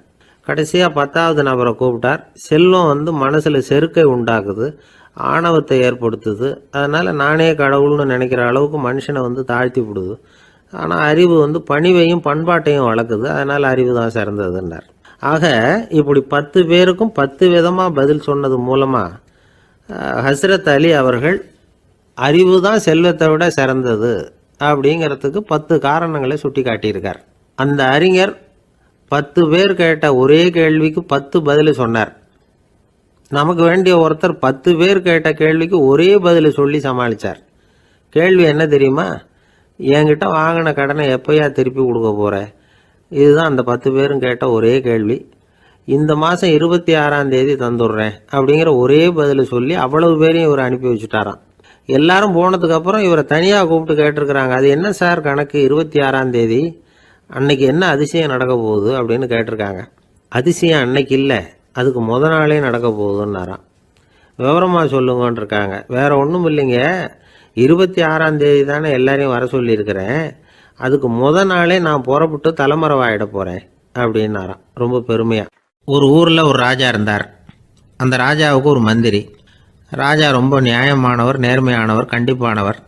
தப்பு செய்கிறது யாராக இருந்தாலும் தண்டனை கொடுப்பார். வேண்டியவங்களுக்கு ஒரு நியாயம், வேண்டாதவங்களுக்கு ஒரு நியாயங்கிறதெல்லாம் அவர்கிட்ட கிடையாது. ஒரு சமயம் அரசவையில் அந்த அமைச்சரே விதிமுறைகளுக்கு புறம்பா ஏதோ நடந்துகிட்டு இருக்கார். மன்னருக்கு கோபம் வந்துட்டுது. உடனே அந்த அமைச்சரை கிட்டத்தில் கூப்பிட்டு அவர் கன்னத்தில் ஓங்கி ஒரு அறை கொடுத்துட்டாராம். உடனே அந்த அமைச்சர் என்ன பண்ணார் தெரியுமா? நேராக போனார். அங்கே நின்றுகிட்டு இருந்த இன்னொருத்தர் கன்னத்தில் ஓங்கி அரைஞ்சார். அறை வாங்கினவர் திகைச்சு போயிட்டார். இவர் ஏன் நம்மளை வந்து அரைகிறார் அப்படின்னு யோசனை பண்ணார். மன்னரும் திகைச்சு போயிட்டார். நாம இவரை அரைஞ்சா அதுக்காக இவரு போய் இன்னொருத்தரை அரையணுமா அப்படின்னு யோசனை பண்ணார். இவருக்கு என்ன பைத்தியமானு கூட நினைக்க ஆரம்பிச்சுட்டார். ஆனால் என்ன ஆச்சுன்னா, அப்புறம் அமைச்சர் அவர் கவனிச்சுக்கிட்டு இருந்தாரா, அவர் இன்னொருத்தர் அரைஞ்சார் இல்லையா, அந்த அறை வாங்கின ஆசாமியை பார்த்து கத்திக்கிட்டு இருந்தார். யார்? அமைச்சர். ஏன்பா என்கிட்ட அறையை வாங்கிக்கிட்டு இப்படி விவரம் இல்லாமல் நின்றுட்டு இருக்கிறிய, நான் உனக்கு கொடுத்ததை நீ வேற யாருக்கிட்டையாவது கொடுத்துரு அப்படின்னார். உடனே அந்த ஆள் பார்த்தான், தனக்கு அடுத்தபடியாக நின்றுக்கிட்டு இருந்தவனை ஓங்கி ஒரு அறை அரைஞ்சான். அவன் கன்னத்தை தடவிட்டே யோசனை பண்ணான். இது ஏதோ புரிஞ்சுக்கிட்ட மாதிரி அடுத்தாப்புல நின்றுக்கிட்டு இருந்தவனை அரைஞ்சான். இப்படி இந்த அறை வந்து மாறி மாறி போய்கிட்டே இருக்குது. ஊரு பூரா பிரயாணம் பண்ண ஆரம்பிச்சுட்டுது. அன்னைக்கு ராத்திரி அந்த ராஜா படுக்கிறதுக்காக போனார். அந்த நேரம் பார்த்து அவர் கன்னத்தில் பலார்னு ஒரு அறை விழுந்தது. நம்மளே அரையிறது யாரு அப்படின்னு அதிர்ச்சியோட மன்னர் திரும்பி பார்க்குறாரு. அரைஞ்சது அவரோட மனைவி. என்னாச்சு உனக்குன்னு கத்துனார் ராஜா. உங்களுக்கு தெரியாதா, ஊர் பூரா ஒருத்தர் மாற்றி ஒருத்தர் மூலமாக இந்த அறை வந்து பிரயாணம் பண்ணிட்டு வருது அப்படின்னாங்க அந்த அம்மா. அப்படின்னா ஆரம்பித்த இடத்துக்கே வந்துட்டுதா அப்படின்னாராம் மன்னர். என்ன சொல்கிறீங்கன்னு கேட்டிருக்காங்க. இவர் விவரத்தை சொன்னாராம். அப்படின்னா நீங்கள் ஆரம்பித்து வச்ச இந்த விளையாட்டை நான் முடிச்சு வச்சுட்டேன் அப்படின்னாங்களாம் அந்த அம்மா. மறுநாள் காலை மறுபடியும் அரசவை கூடிச்சு அந்த அமைச்சர் மன்னரை பார்த்து கேட்டார். என்ன மகாராஜா, என்கிட்ட கொடுத்ததை திருப்பி வாங்கிட்டீங்களா அப்படின்னாராம். இப்படி நடக்கும்னு நான் எதிர்பார்க்கவே இல்லைன்னார் மன்னர். ஆனால் நான் எதிர்பார்த்தேன். அது எங்கே போயிட போகுது, ஊர் பூரா சுற்றி கடைசியில் உங்ககிட்ட தான் வந்து சேரும் அப்படிங்கிறது எனக்கு தெரியும் அப்படின்னார் அமைச்சர். இந்த கதை வந்து வேடிக்கையாக இருந்தால் கூட இதில் உள்ள கருத்து முக்கியமானது. இந்த உலகத்தில் பல கருத்துக்கள் இப்படி தான் மாறி மாறி சுற்றி வந்துக்கிட்டே இருக்குது. நம்மால் ஒருத்தன் தன்னுடைய நண்பன் ஒருத்தனை கடத்தரில் பார்த்தான். உடனே ஓடி போய் பலார்னு ஒரு அறை கொடுத்தானா. அவன் கன்னத்தை தடவிட்டு ஏன்டா என்ன அரைஞ்சேன்னு கேட்டிருக்கான். நீ ஏன்டா என்ன முட்டாள்னு என் மனைவிட்ட போய் சொன்னேன் அப்படின்ட்டுருக்கான் அவன். உன்னை ஒரு முட்டாள்னு சொன்னதுக்காகவா நீ என்ன அரைஞ்ச அப்படின்னு கேட்டிருக்கான் இவன். டேய், நான் அதுக்காக அறையலப்பா, அது ஒரு பெரிய ரகசியம். நான் முட்டாளுங்கிறது அந்த ரகசியத்தை நீ வந்து ஏன் எங்கள் வீட்டில் போய் சொன்னேன், அதுக்காக தான் அரைஞ்சேன் அப்படின்னு நான் அவன். ஒரு இலக்கிய கூட்டம் ஏற்பாடு பண்ணியிருக்கிறோம், நீங்கள் அவசியம் வந்து அதில் பேசணும் அப்படின்னு கேட்டுக்கிட்டார் ஒருத்தர். வேணாங்க, 4 பேருக்கு முன்னாடி வந்து நிற்கிறதுனா எனக்கு ரொம்ப கூச்சமாக இருக்கும் அப்படின்னாரு இவர். ஏன் சார் இன்னமும் குழந்த மாதிரி கூச்சப்படுறீங்களே அப்படின்னார் அவர் ஒரு மாதிரியாக சமாளித்து அனுப்பி வச்சுட்டு அதுக்கப்புறம் அதை பற்றி இவர் யோசித்து பார்த்துருக்கார். சில நிபுணர்கள் எழுதியிருக்கிறத படித்தும் பார்த்துருக்கிறார். மனோதத்துவ நிபுணர்கள் என்ன சொல்கிறாங்க தெரியுமா? 10லேருந்து 20% குழந்தைகள் பிறக்கிறப்பவே கூச்ச சுபாவம் கொண்டதாக தான் இருக்குதான். ஒரு தாத்தா தன்னோட பேர பிள்ளைய ஆசையாக கூப்பிடுறார் விளையாட்டு காட்ட, அதை அழுதுகிட்டு ஓடி போகுது. ஒரு அம்மா தன்னோட பிள்ளைய பள்ளிக்கூடத்தில் சேர்க்கறதுக்காக கூப்பிட்டுக்கிட்டு போகிறாங்க. அந்த புள்ள அம்மாவோட முந்தானையில் ஒளிஞ்சிக்கிட்டு வெளில வரமாட்டேங்குது. இவங்களெல்லாம் எப்படி சமாளிக்கிறது? குழந்தைகளோட கூச்ச சுபாவத்தை போக்குறது எப்படி? இதுக்கு நிபுணர்கள் சில யோசனைகளை சொல்லியிருக்கிறாங்க. மற்றவங்களுக்கு முன்னாடி என் பையனுக்கு கூச்சம் ரொம்ப அதிகம் சார், மற்றவங்க பார்த்தா ரொம்ப வெக்கப்படுறான், இப்படி சொல்கிற அப்பாக்கள் உண்டு. என் பையன் புது மனுஷால பார்த்தா அட்டையாக ஒட்டிக்குவான் சார் அப்படின்னு சொல்கிற அப்பாக்களும் உண்டு. இப்படிலாம் குழந்தைகளுக்கு வந்து முத்திரை குத்துறது ரொம்ப தப்பான். புதுசாக யாராவது வீட்டுக்கு வந்தால் குழந்தை தானாக தன்னோட கூச்சத்தையும் பயத்தையும் போக்கிக்கிட்டு சகஜமாக மாறி வர்றதுக்கு வாய்ப்பு கொடுக்கணுமா. ஒரு கூட்டத்துக்கோ அல்லது சொந்தக்காரங்க கல்யாணத்துக்கோ குழந்தைய அழைச்சிட்டு போகிறீங்க, அங்கே போய் கட்டாயப்படுத்தி குழந்தைய மற்றவங்க கிட்ட பேச சொல்லக்கூடாது. சில சமயம் குழந்தை தானாக தன்னுடைய கூச்ச சுபாவத்தை விட்டு பேசுறதுக்கு முன் வந்தால் அதை பாராட்டணும். குழந்தை கலகலப்பு இல்லாமல் மௌனமாக இருந்ததுன்னா அதையும் கண்டுக்கக்கூடாது. குழந்தை பேச ஆரம்பித்தா அதை ஆர்வத்தோடு கவனிக்க தெரியணும். கலந்து உரையாடுற பழக்கத்தை வீட்லேயே ஆரம்பிக்கலாம். கேட்டதுக்கு பதில் சொல் அப்படின்னு நீங்கள் அதிகாரம் பண்ணிகிட்டு இருக்கக்கூடாது. அது வந்து குழந்தைக்கு பேசுகிற சந்தர்ப்பத்தை குறைச்சிருமா. இப்போ நாம் அதிகாரம் பண்ணால் கேலி செய்கிற பழக்கம் குழந்தைகளை வந்து ரொம்ப பாதிச்சிருமா. பெரியவங்களானதுக்கு அப்புறமும் சில பேர் கூச்சத்தோடவும் பயத்தோடவும் இருக்கிறதுக்கு இதுதான் காரணம். சின்ன வயசில் அவங்கெல்லாம் ஏதாவது கேலிக்கு ஆளாகி இருப்பாங்க. 2வது குழந்தை மூத்த குழந்தைய வந்து கேலிக்கு ஆளாகிற சந்தர்ப்பங்களை கண்டு கேலி பண்ணினா அது இளம் நெஞ்சங்களை விட்டு நீங்கிறதே இல்லையா. எப்பவும் குழந்தையோட நடை உடை பாவனைகளை பற்றி சொல்லிக்கிட்டே இருக்கக்கூடாதான். அதுவே கூச்ச சுபாவத்தை கொண்டுட்டு வந்துருமா. அப்பா எங்கன்னு யாராவது கேட்டால் இது மாதிரி இன்ன காரியத்துக்காக வெளியில் போயிருக்கார், இத்தனை மணிக்கு திரும்பி வருவார் அப்படின்னு சொல்கிற அளவுக்கு குழந்தைகளை பழக்கப்படுத்தி வைக்கணும். ஃபோன்லேயே யாராவது விசாரித்தா கூட இது மாதிரி பதில் சொல்லு அப்படின்னு சொல்லணும். சின்ன சின்ன மீட்டிங்கில் 4 வார்த்தை பேச தயார் பண்ணலாம். ஒரு கடையிலையோ அல்லது ஹோட்டல்லையோ ஏதாவது விவரம் கேட்கணும்னா உங்கள் குழந்தைய தைரியமாக அனுப்புங்க. குழந்தைகள் பணிவாகவும் பொறுமையாகவும் விவரம் கேட்குறப்போ கூச்ச சுபாவம் தானாக போயிடும். சின்ன வயசுலேயே இப்படிலாம் பழக்கப்படுத்தினா தான் வருங்காலத்தில் தைரியமாக இந்த சமுதாயத்தில் வாழ முடியும். இல்லைன்னா 60 வயசுலேயும் அடுப்பங்கரையை விட்டு வெளில வர்றதுக்கு கூச்சப்பட்டுக்கிட்டு தான் இருக்க வேண்டியிருக்கும். இந்த காலத்து பிள்ளைங்க எவ்வளவோ பரவாயில்ல, எதுக்கும் தயங்குறதில்ல, கூச்சப்படுறதில்ல. ஒரு அம்மா அடுப்பங்கரையிலேருந்து சத்தம் போட்டாங்க, டேய் ராமு, தயவு பண்ணி அந்த டிவியை நிறுத்துறா, அந்த பெண்ணோட குரல் மகா மோசம், அடுப்பங்கரையில் இருக்கிற என்னாலேயே அதை சகிச்சிக்க முடியல அப்படின்னாங்களாம். உடனே பையன் கொஞ்சம் கூட தயங்காமல் பதில் சொல்கிறான், அம்மா இந்த குரல் டிவியிலேருந்து வரல, எழுத்த விட்டு மாமி தான் இங்கே வந்திருக்கிறாங்க, அவங்க தான் இப்போ என்னோட பேசிக்கிட்டு இருக்கிறாங்க அப்படின்னு நான். வங்க நாவலாசிரியர் சரத் சந்திரர் ஒரு நண்பர் அவர்கிட்ட வந்தார். வழக்கமாக எல்லா எழுத்தாளர்கள்கிட்டையும் கேட்குற ஒரு கேள்வியை கேட்டார். நீங்கள் எழுத்துத்துறைக்கு வந்தது எப்படி? இதுதான் கேள்வி. அதை தெரிஞ்சு என்ன பிரயோஜனம்னார் சரத் சந்திரர். சும்மா சொல்லுங்களேன், தெரிஞ்சுக்கிறேன் அப்படின்னார் வந்தவர். சரி சொல்கிறேன்னு ஆரம்பித்தார். நான் ரங்கூனில் வேலை பார்த்துக்கிட்டு இருந்தேன். சம்பளம் பத்தில், வேலையும் பார்த்துக்கிட்டு ஒரு பலசரக்கு கடை வைக்கலாம்னு நினச்சேன். என்னால் மளிகை கடை வச்சு சரியாக நடத்த முடியுமாங்கிற சந்தேகம் என் மனைவிக்கு. அதை சோதனை பண்ணி பார்க்கணுங்கிறதுக்காக சில பொருள்களின் அளவு, அதோட விலை, இப்படி சிலதை சொல்லி எல்லாத்தையும் மனக்கணக்காக கூட்டி போட சொன்னாங்க. என்னால் சரியாக கூட்டி சொல்ல முடியல. உங்களால் மளிகை கடை நடத்த முடியாதுன்னு சொல்லிவிட்டாங்க. உடனே என்ன பண்ணுறது, வேறு வழி இல்லை, கதை எழுத ஆரம்பிச்சிட்டேன் அப்படின்னார். கேட்டவருக்கு சிரிப்பு வந்துட்டு தான். சரத் சந்திரர் ஒரு பக்கம் சீரியஸான நாவல்கள், சிறுகதைகள் எழுதியிருந்தாலும் அவருடைய இன்னொரு பக்கம் வேற விதம். நண்பர்கள்கிட்ட பேசும்பொழுதும் சரி, அவர்களுக்கு கடிதங்கள் எழுதும் போதும் சரி, கேலியும் கிண்டலும் நகைச்சுவை உணர்வும் அதிகமாக இருக்கும். காந்திஜி ஒரு சமயம் கல்கத்தாவுக்கு வந்திருந்தார். தேசபக்தர்கள் பல பேர் அவர்கிட்ட பேசிக்கிட்டு இருந்தாங்க.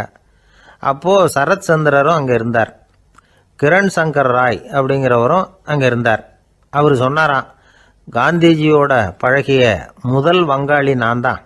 போயர் யுத்த காலத்தில் இவர் லண்டனுக்கு வந்திருந்தப்போ என்கிட்ட தான் வங்காள மொழி கற்றுக்கிட்டார் அப்படின்னாராம். உடனே சரத் சந்திரர் காந்திஜியை பார்த்து, இவர் உங்களுக்கு வங்காள மொழி கற்றுக் கொடுத்தது உண்மைதானா அப்படின்னாராம். ஆமான்னாராம் காந்தி. அதனால தான் உங்களால் வங்காள மொழி கற்றுக்க முடியல அப்படின்னாராம். எல்லாரும் சிரிச்சாங்களாம். சரத் சந்திரர் சாம்தாபேர் அப்படிங்கிற கிராமத்தில் தங்கியிருந்தார் ஒரு இலக்கிய நிகழ்ச்சியில் கலந்துக்கிறதுக்காக. அதுக்காக ஒரு கல்கத்தாவுக்கு போக வேண்டிய சூழ்நிலை. அதுக்காக புறப்பட்டார். அந்த சமயத்தில் பின்னாடி இருந்து யாரோ அவரை கூப்பிட்டாங்க. இப்படி கூப்பிட்டவரை பார்த்து இன்னொருத்தர் யாரோ அதட்டி இருக்கிறாங்க. போகிறவரை ஏன் இப்படி கூப்பிடுறீங்க அப்படின்னு. ஏன் கூப்பிட்டா என்னன்னு கேட்டிருக்கார் சரத் சந்திரர். புறப்படுறவங்கள பின்னாடி இருந்து கூப்பிடுறது அபசகுனம், போகிற இடத்துல ஏதாவது ஆபத்து வரலாம் அப்படின்னு அதுக்கு விளக்கம் கொடுத்துருக்கிறார் அவர். உடனே சரத் சந்திரர் சொன்னாராம், இதோ இவங்க என்ன இலக்கிய கூட்டத்துக்கு அழைச்சிட்டு போகிறாங்களே, இதை விட வேற என்ன ஆபத்து வந்துட போகுது அப்படின்னாராம். இப்படி சரத் சந்திரருக்கு இயல்பாகவே நகைச்சுவை உணர்வு உண்டு. அவருடைய நண்பர் ஒருத்தர் வீட்டுக்கு கூப்பிட்டுருந்தார். அங்கே ஒரு கச்சேரிக்கு ஏற்பாடு பண்ணியிருந்தாங்க. சரத் சந்திரருக்கு இயல்பாகவே கச்சேரியில் நீண்ட ஆலோசனையெல்லாம் கேட்கறதுக்கு பொறுமை இருக்காது. அதனால் மெதுவாக பாட போகிறவர் எப்படி அப்படின்னு கேட்டிருக்கார். அவருக்கு ரொம்ப நல்லா பாட தெரியும் அப்படின்னு சொல்லியிருக்கிறாங்க. அதுக்கு சரத் சந்திரர், பாட தெரியுங்கிறது சரி, பாட்டை நிறுத்த தெரியுமா, அதை சொல்லுங்க முதல்ல அப்படின்னாராம். ஒரு பெரியவர் உட்கார்ந்துருக்கிறார். அவரை சுற்றி அவருடைய தோழர்கள் உட்கார்ந்துருக்கிறாங்க. ஏதோ ஒரு முக்கியமான செய்தியை அவர் அவங்களுக்கு சொல்லிகிட்டு இருக்கிறார். அவங்களும் ஆர்வமாக கேட்டுக்கிட்டு இருக்கிறாங்க. இந்த சமயத்தில் யாரோ ஒரு ஆள் வேகமாக அங்கே வர்றார். வர்ற வேகத்திலேயே எனக்கு ஏதாவது உதவி செய்யுங்க அப்படின்னு கேட்டுக்கிட்டே வர்றார். கேட்கறது உதவி, ஆனால் குரல் மிரட்டுறது மாதிரி இருக்குது, அதட்டி கேட்கறது மாதிரி இருக்குது. இதை கேட்டதும் அந்த பெரியவர் ஆத்திரப்படலை, ஆனால் அவரை சுற்றி இருந்தவங்க ஆத்திரப்பட்டாங்க. இதை பெரியவர் கவனித்தார். கொஞ்சம் அமைதியாக இருங்கன்னார். வந்தவரை கூப்பிட்டார். அவருக்கு சில பொருள்களை கொடுத்தார். என்னங்க இப்போ உங்களுக்கு மகிழ்ச்சி தானே அப்படின்னார். ஆ அப்படின்னு அலட்சியமா அவர் சொல்கிறார். நான் உங்களை நல்ல முறையில் நடத்தினேன்னா அப்படின்னு கேட்குறாரு அவர் மறுபடியும். அதெல்லாம் ஒன்றும் இல்லை அப்படின்னு சொல்லி அவர் சொல்லிகிட்டு இருக்கிறாரு. குரலில் கடுமை குறையில. சுற்றி இருந்தவங்களால இதை பொறுத்துக்க முடியல. கோபத்தோடு அவரை நோக்கி நெருங்க ஆரம்பித்தாங்க. பெரியவர் அவங்களையெல்லாம் தடுத்து நிறுத்தினார். வந்தவரை வாங்க என்னோட அப்படின்னு சொல்லி அழைச்சிட்டு போனார். வீட்டுக்கு போனார். அங்கே போனதும் இன்னும் சில பொருள்களை எடுத்து அவர்கிட்ட கொடுத்தார். இப்போ திருப்தி தானே, நான் உங்ககிட்ட நல்ல முறையில் நடந்துக்கிட்டேனா அப்படின்னார். அவர் முகம் இப்போ தான் கொஞ்சம் மலர்ந்தது. ரொம்ப நன்றி, இறைவன் உங்கள் குடும்பத்துக்கு எல்லா நன்மைகளையும் செய்வான் அப்படின்னு சொன்னார். இதே வார்த்தைகளை என்னுடைய தோழர்கள்கிட்டே சொல்லிட்டீங்கன்னா அவங்க கோபம் தணிஞ்சிரும், வர முடியுமான்னார்.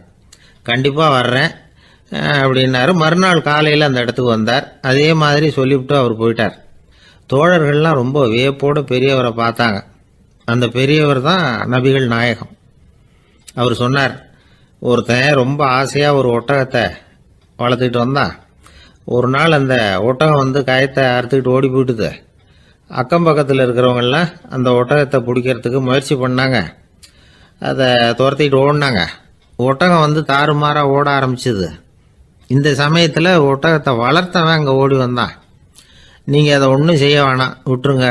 அதோட சுபாவம் எனக்கு நல்லா தெரியும். அதை சுலபமாக என்னோட வழிக்கு கொண்டுட்டு வந்துட முடியும். நான் பார்த்துக்கிறேன், விட்டுருங்கோ அப்படின்னா. எல்லாரும் விலைக்கு போயிட்டாங்க. இவன் என்ன செஞ்சான் தெரியுமா? கொஞ்சம் புல்லை கையில் எடுத்துக்கிட்டு அந்த ஒட்டகத்தை நெருங்கினான். அவ்வளவுதான். அது ஓடி இவன் காலடியில் உட்காந்துக்கிட்டது. செல்லமாக அதை அப்படியே தடவி கொடுத்தான். முதுகில் ஏறி உட்காந்துக்கிட்டான். அது பாட்டுக்கு சாதுவாக நடந்து போகுது. இந்த கதையை நபிகள் நாயகம் தம்முடைய தோழர்களுக்கு சொல்கிறார்.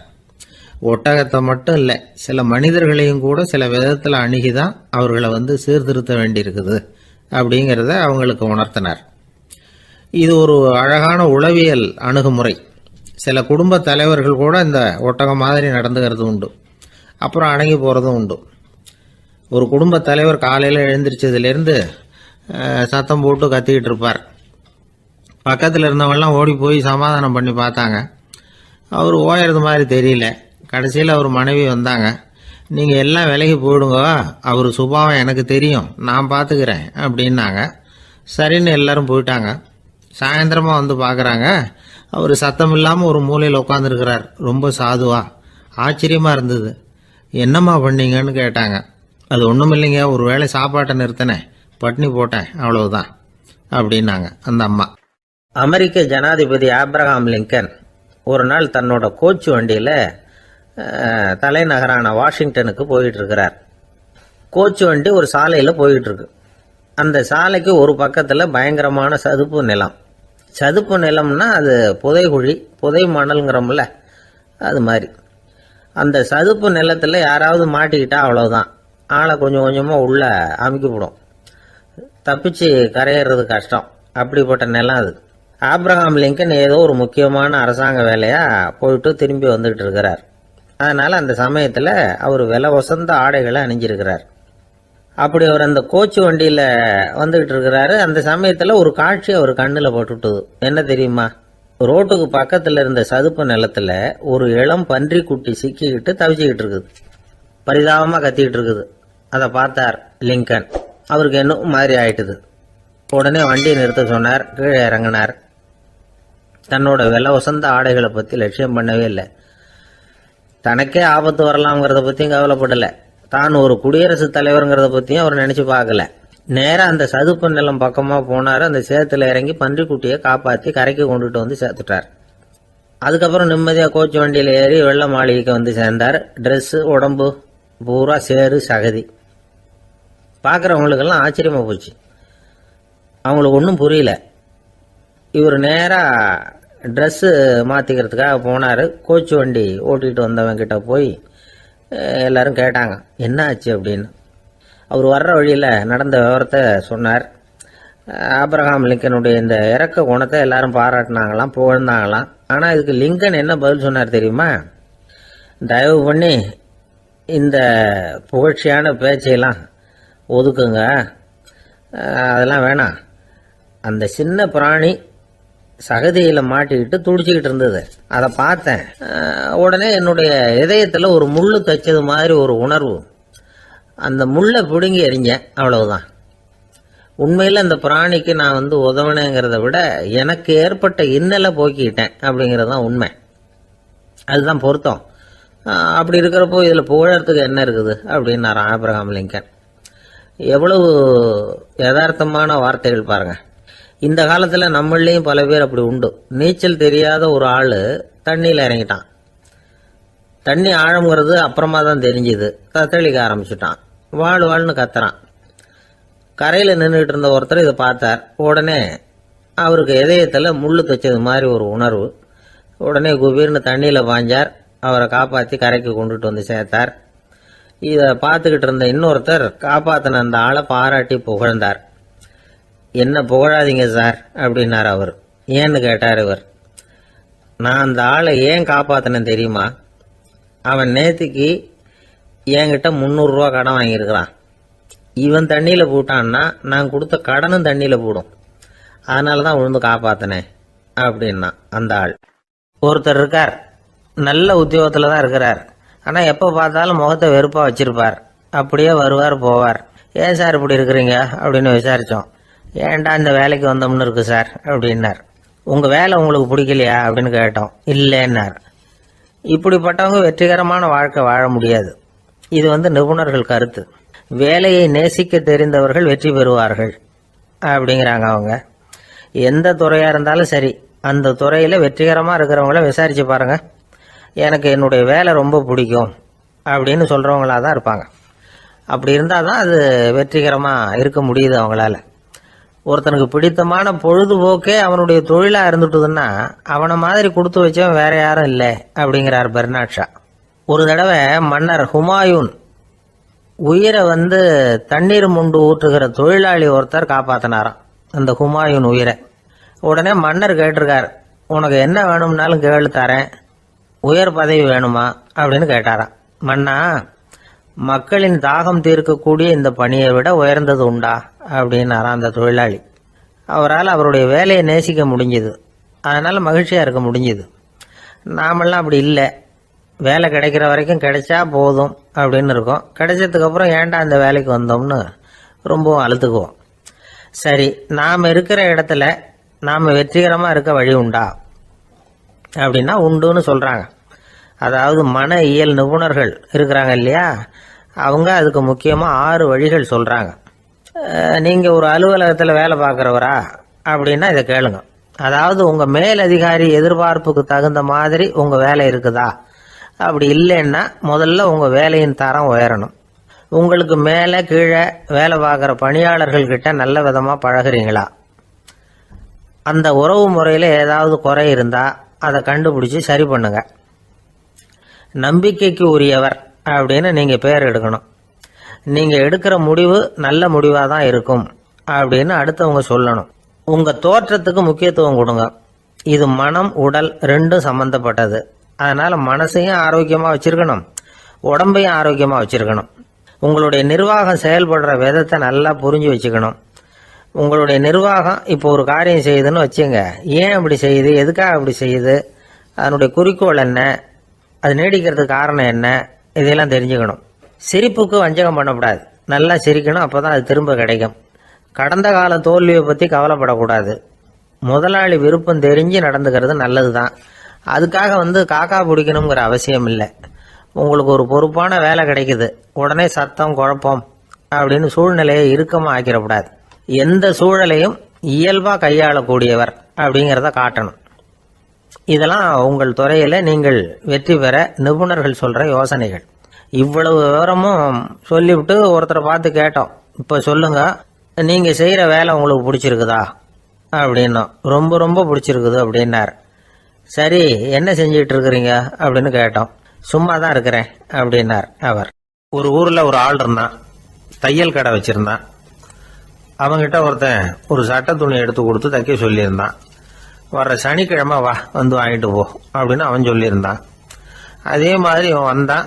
அவன் தச்சு வச்சிருந்த சட்டையை கொடுத்தான். இவன் வாங்கி அங்கேயே போட்டு பார்த்தான். கை நீளம் ஒன்றுக்கு ஒன்று வித்தியாசமாக இருந்தது. வலது கை இடது பக்கத்தை விட நீளம் குறைச்சலா இருந்தது. அவன் முணுமுணுக்க ஆரம்பிச்சுட்டான். என்ன இது இப்படி தைச்சுட்டியேன்னு.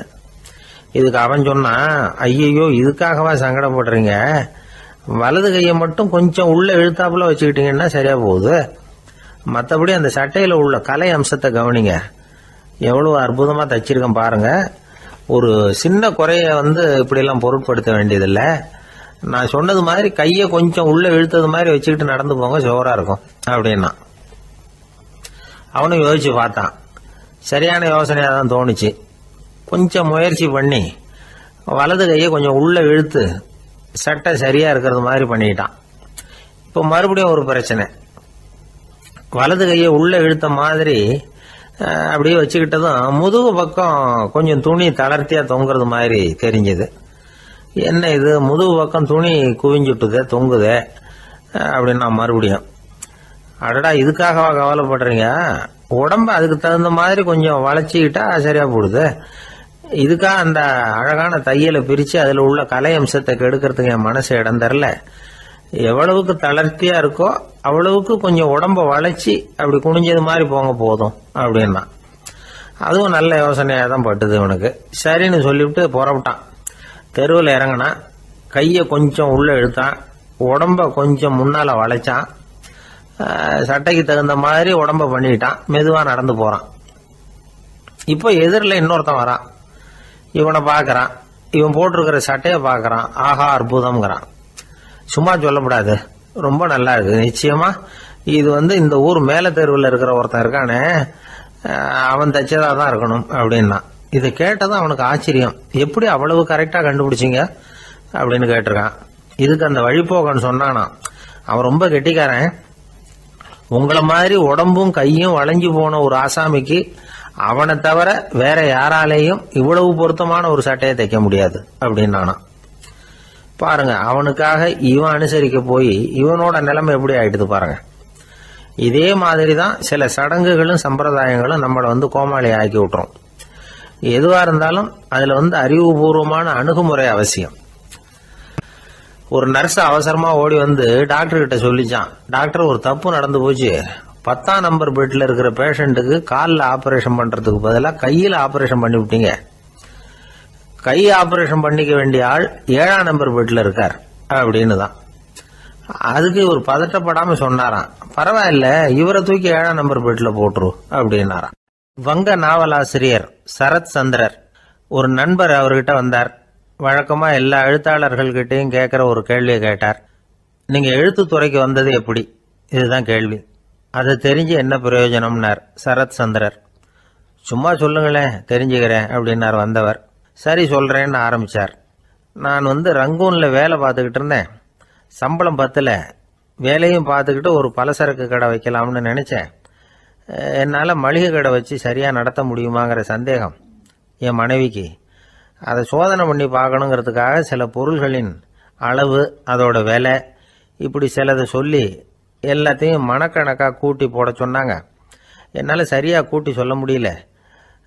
உங்களால் மளிகை கடை நடத்த முடியாதுன்னு சொல்லிவிட்டாங்க. உடனே என்ன பண்ணுறது, வேற வழி இல்லை, கதை எழுத ஆரம்பிச்சிட்டேன் அப்படின்னார். கேட்டவருக்கு சிரிப்பு வந்துட்டு தான். சரத் சந்திரர் ஒரு பக்கம் சீரியஸான நாவல்கள் சிறுகதைகள் எழுதியிருந்தாலும் அவருடைய இன்னொரு பக்கம் வேற விதம். நண்பர்கள் கிட்ட பேசும்பொழுதும் சரி, அவர்களுக்கு கடிதங்கள் எழுதும் போதும் சரி, கேலியும் கிண்டலும் நகைச்சுவை உணர்வும் அதிகமாக இருக்கும். காந்திஜி ஒரு சமயம் கல்கத்தாவுக்கு வந்திருந்தார். தேசபக்தர்கள் பல பேர் அவர்கிட்ட பேசிக்கிட்டு இருந்தாங்க. அப்போ சரத் சந்திரரும் அங்கே இருந்தார். கிரண் சங்கர் ராய் அப்படிங்கிறவரும் அங்கே இருந்தார். அவர் சொன்னாராம், காந்திஜியோட பழகிய முதல் வங்காளி நான் தான்.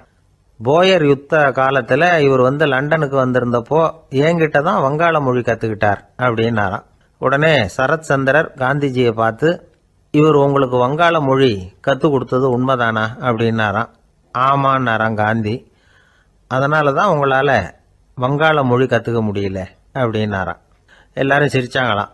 சரத் சந்திரர் சாம்தாபேர் அப்படிங்கிற கிராமத்தில் தங்கியிருந்தார் ஒரு இலக்கிய நிகழ்ச்சியில் கலந்துக்கிறதுக்காக. அதுக்காக ஒரு கல்கத்தாவுக்கு போக வேண்டிய சூழ்நிலை. அதுக்காக புறப்பட்டார். அந்த சமயத்தில் பின்னாடி இருந்து யாரோ அவரை கூப்பிட்டாங்க. இப்படி கூப்பிட்டவரை பார்த்து இன்னொருத்தர் யாரோ அதட்டி இருக்கிறாங்க. போகிறவரை ஏன் இப்படி கூப்பிடுறீங்க அப்படின்னு, ஏன் கூப்பிட்டா என்னன்னு கேட்டிருக்கார் சரத்சந்திரர். புறப்படுறவங்கள பின்னாடி இருந்து கூப்பிடுறது அபசகனம், போகிற இடத்துல ஏதாவது ஆபத்து வரலாம் அப்படின்னு அதுக்கு விளக்கம் கொடுத்துருக்கிறார் அவர். உடனே சரத்சந்திரர் சொன்னாராம், இதோ இவங்க என்ன இலக்கிய கூட்டத்துக்கு அழைச்சிட்டு போகிறாங்களே, இதை விட வேற என்ன ஆபத்து வந்துட போகுது அப்படின்னாராம். இப்படி சரத்சந்திரருக்கு இயல்பாகவே நகைச்சுவை உணர்வு உண்டு. அவருடைய நண்பர் ஒருத்தர் வீட்டுக்கு கூப்பிட்டுருந்தார். அங்கே ஒரு கச்சேரிக்கு ஏற்பாடு பண்ணியிருந்தாங்க. சரத்சந்திரருக்கு இயல்பாகவே கச்சேரியில் நீண்ட ஆலோசனையெல்லாம் கேட்கறதுக்கு பொறுமை இருக்காது. அதனால் மெதுவாக பாட போகிறவர் எப்படி அப்படின்னு கேட்டிருக்கார். அவருக்கு ரொம்ப நல்லா பாட தெரியும் அப்படின்னு சொல்லியிருக்கிறாங்க. அதுக்கு சரத்சந்திரர், பாட தெரியுங்கிறது சரி, பாட்டை நிறுத்த தெரியுமா அதை சொல்லுங்க முதல்ல அப்படின்னாராம். ஒரு நாள் ராமர் அரசவையில் உட்கார்ந்துருக்கிறார். ராமராஜ்யம் நடந்துகிட்டு இருந்த நேரம். அந்த சமயத்தில் ஒரு நாய் அரச சபைக்கு வந்துதான். அது தலையில் அடிபட்டு ரத்தம். அந்த கோலத்தில் அது அங்கே வந்தது. எல்லாரும் ஆச்சரியமாக அதை பார்த்தாங்க. ராமரும் அந்த நாயை பார்த்தார். நீங்கள் வந்த காரியம் என்ன, என்ன நடந்தது, எதுவாக இருந்தாலும் பயப்படாமல் சொல்லு அப்படின்னார். உடனே அந்த நாய் மெதுவாக சொல்ல ஆரம்பிச்சுதான். ஐயா, நான் தெருவில் போய்கிட்டு இருந்தேன். வழியில் ஒருத்தர் வந்தார். அவர் வேத சாஸ்திரம்லாம் படித்த பெரியவர். அவர் எந்த காரணமும் இல்லாமல் அவர் கையில் வச்சிருந்த குச்சியால் என் தலையில் அடிச்சுட்டார். அதுதான் தலையில் ரத்தம். இதை நீங்கள் விசாரித்து தகுந்த தீர்ப்பு வழங்கணும் அப்படின்னு தான் அந்த நாய். ராமர் பார்த்தார். உடனே தன்னுடைய காவலர்களை அனுப்புனார். அந்த ஆளை எங்கே இருந்தாலும் போய் கொண்டுகிட்டு வாங்க அப்படின்னு விட்டார். காவலர்கள் போனாங்க. அந்த ஆளை பிடிச்சி கொண்டு வந்துட்டாங்க. அரண்மனைக்கு வா அப்படின்னு சொல்லி கூப்பிட்டுட்டு வந்துட்டாங்க. என்ன நடந்ததுன்னு விசாரித்தார் ராமர். அதுக்கு அந்த ஆள் சொன்னார், நான் வீதி வழியாக வந்துக்கிட்டு இருந்தேன். குறுக்க இந்த நாய் வந்தது. நான் அவசரமாக போய்கிட்டு இருந்தேன். இது எனக்கு வழி விடாமல் குறுக்க பூந்து இடைஞ்சல் பண்ணிச்சு. எனக்கு கோபம் வந்துட்டுது. அதனால் அடிச்சுட்டேன். வேத சாஸ்திரம் படித்த நான் என் வசம் இழந்து கோபப்பட்டது பெரிய தப்பு தான். அதை நான் ஒத்துக்கிறேன். குற்றத்தை ஒப்புக்கொள்கிறேன். எனக்கு என்ன தண்டனை கொடுக்கணுமோ அதை கொடுங்க, ஏற்றுக்கிறேன் அப்படின்னு விட்டார். சரி, இப்போ அந்த ஆளுக்கு தண்டனை கொடுக்கணும். என்ன தண்டனை கொடுக்கறது யோசனை பண்ணார் ராமர். அதையும் அந்த நாய்கிட்டே கேட்டார். நீயே சொல்லு, என்ன தண்டனை கொடுக்கலாம் இவருக்கு அப்படின்னார். இதுக்கு அந்த நாய் என்ன சொல்லிச்சு தெரியுமா? இவரை ஏதாவது ஒரு கோயிலுக்கு தர்மகர்த்தாவாக நியமனம் பண்ணி விடுங்க, அதுதான் இவருக்கு சரியான தண்டனை அப்படின்னது. இதை கேட்டது ராமர் முகத்தில் புன்னகை. ஆனால் அங்கே இருந்த மற்றவங்களுக்கெல்லாம் ஆச்சரியம். அது எப்படி, தப்பு செஞ்சவங்களுக்கு தண்டனை கொடுக்கறது தானே நியாயம், அதை விட்டுவிட்டு தர்மகர்த்தா பதவியை கொடுக்க சொல்லுது இந்த நாய் அப்படிங்கிற ஆச்சரியம். இந்த சந்தேகத்தை அந்த நாய்கிட்டே கேட்டாங்க அங்கே இருந்தவங்க. இதுக்கு அந்த நாய் பதில் சொல்லிச்சான். நான் போன பிறவியில் ஒரு கோயிலுக்கு தர்மகர்த்தாவாக இருந்தேன். எவ்வளவோ கவனமாக எச்சரிக்கையாக தான் என்னுடைய கடமைகளை எல்லாம் செஞ்சுக்கிட்டு வந்தேன். அப்படி இருந்தாலும் சில சமயங்களில் என்னையும் மீறி கோயில் செல்வத்தை நான் அனுபவிக்கிறதுக்கு காரணம் ஆயிட்டேன். ஒரு கோவிலுக்கு தர்மகர்த்தாவாக இருக்கிறவங்க எப்படியும் இந்த பாவத்திலேருந்து தப்பிக்கிறது கஷ்டம். அதனால தான் நான் இந்த பிறவியில் நாயாக பிறந்து இப்படி கஷ்டப்படுறேன். இதே நிலைமை இந்த ஆளுக்கும் ஏற்படணும் அப்படிங்கிறதுக்காக தான் அவரையும் ஒரு கோயிலுக்கு தர்மகர்த்தாவை நியமிக்கும்படி கேட்டுக்கிட்டேன் அப்படின்னு தான் இந்த நாய். இதிலேருந்து என்ன தெரியுது? எந்த பதவியில் நாம் இருந்தாலும் நமக்கு தெரியாமல் கூட அதை தவறாக உபயோகப்படுத்தக்கூடாதுங்கிறத இதிலேருந்து புரிஞ்சுக்கணும். இல்லைன்னா அடுத்த பிறவியில் நாயாக பிறந்து எங்கேயாவது போய் வாழை ஆட்டிட்டு நிற்க வேண்டியது தான். கோவில் வாசலில் 2 நாய் பேசிக்கிட்டு இருந்துதான். போன ஜென்மத்தில் நான் மனுஷனாக தான் இருந்தேன். ஒரு கோவில் பூசாரி பேச்சை கேட்டுவிட்டு அவரோட கூட்டு சேர்ந்துக்கிட்டு ஆண்டவன் போட்டிருந்த நகையெல்லாம் அபகரித்து என்கிட்ட கொடுத்தாரு அவர். நான் எடுத்துகிட்டு வந்துட்டேன். திருடினது அந்த ஆள் தான், எடுத்துக்கிட்டு வந்தது தான் நான். இருந்தாலும் நான் மட்டும் நாயாக பிறந்துட்டேன். இப்போ மட்டும் அந்த பூசாரி என்கிட்ட மாட்டினா கடித்து குதறி விடுவேன் அப்படின்னு தான். அவசரப்பட்டு அப்படி செஞ்சுடாதே. பதிலுக்கு அவரும் உன்னை திருப்பி கடித்தாலும் கடிச்சிருவார். ஏன்னா அவரும் இப்போ ஒரு நாயாக தான் பிறந்திருக்கிறார் அப்படின்னு தான் இன்னொன்று. அது எப்படி உனக்கு தெரியும்னு தான் இது. நான் தானே அது அப்படின்னு தான் அந்த நாய். ஒருத்தர் ஓடி வந்தார். இன்னொருத்தரை பார்த்து, சார் உங்கள் சைக்கிளை ஒரு நாள் இரவல் கொடுங்களேன், பக்கத்து ஊருக்கு போயிட்டு வர வேண்டியிருக்கு அப்படின்னார். இவர் சைக்கிளை கொடுத்து பத்திரமா கொண்டுட்டு போங்கன்னார். சார் இதை பத்திரமா கொண்டு போகிறேன், கவலையே வேணாம், ஏன்னா இது உங்களோட சைக்கிள், அப்படின்னு நான் நினைக்கல, என்னோட சைக்கிளாக நினைக்கிறேன் அப்படின்னார். அதுக்கப்புறம் தான் இவருக்கு உண்மையாகவே பயம் வந்துட்டுது. ஏன்னா அவர் சொன்னது மாதிரி அதை தன்னோட சைக்கிளாகவே நினச்சி தள்ளிட்டு போட்டால் என்ன பண்ணுறது? எது எதை நம்முடையதாக நினைக்கணுங்கிறதுக்கு ஒரு வரையறை இருக்குது. சில பேர் ஆஃபீஸையே வீடாக நினச்சி விடுறது உண்டு. அப்படிப்பட்டவங்க கூட வீட்டை ஆஃபீஸாக நினைக்கிறது இல்லை. ஏன்னா வீட்டில் இவர் ஆஃபீஸராக நடந்துக்க முடியறதில்ல. இதெல்லாம் ஒரு பக்கம் இருக்கட்டும், இப்போ விஷயத்துக்கு வருவோம். பொறியியல் மேதை டாக்டர் விஸ்வேஸ்வரய்யா இருந்தார் இல்லையா, பாரத ரத்னா விருதெல்லாம் கொடுத்தாங்களே. ஆஃபீஸ் வேலை வேறு, சொந்த வேலை வேறு அப்படிங்கிறதுக்கு ஒரு உதாரணமாக இருந்தவர் அவர். மைசூர் மகாராஜா கிட்ட திவானாக இருந்தார். அவர் ஒரு நாள் அரசாங்க வேலை காரணமாக வெளியூர் போயிருந்தார். ஹாசன்கிற ஊருக்கு பக்கத்தில் ஒரு பயண மாளிகை, அங்கே தங்கிவிட்டார். ராத்திரி அங்கே தங்கி இருந்துட்டு விடிஞ்சதும் ஊருக்கு திரும்புறதாக திட்டம். ராத்திரி தூங்கிறதுக்கு ரொம்ப நேரம் ஆகிட்டுது. ரொம்ப நேரம் வரைக்கும் அரசாங்க சம்பந்தப்பட்ட வேலைகளையே பார்த்துக்கிட்டு இருக்கிறார்.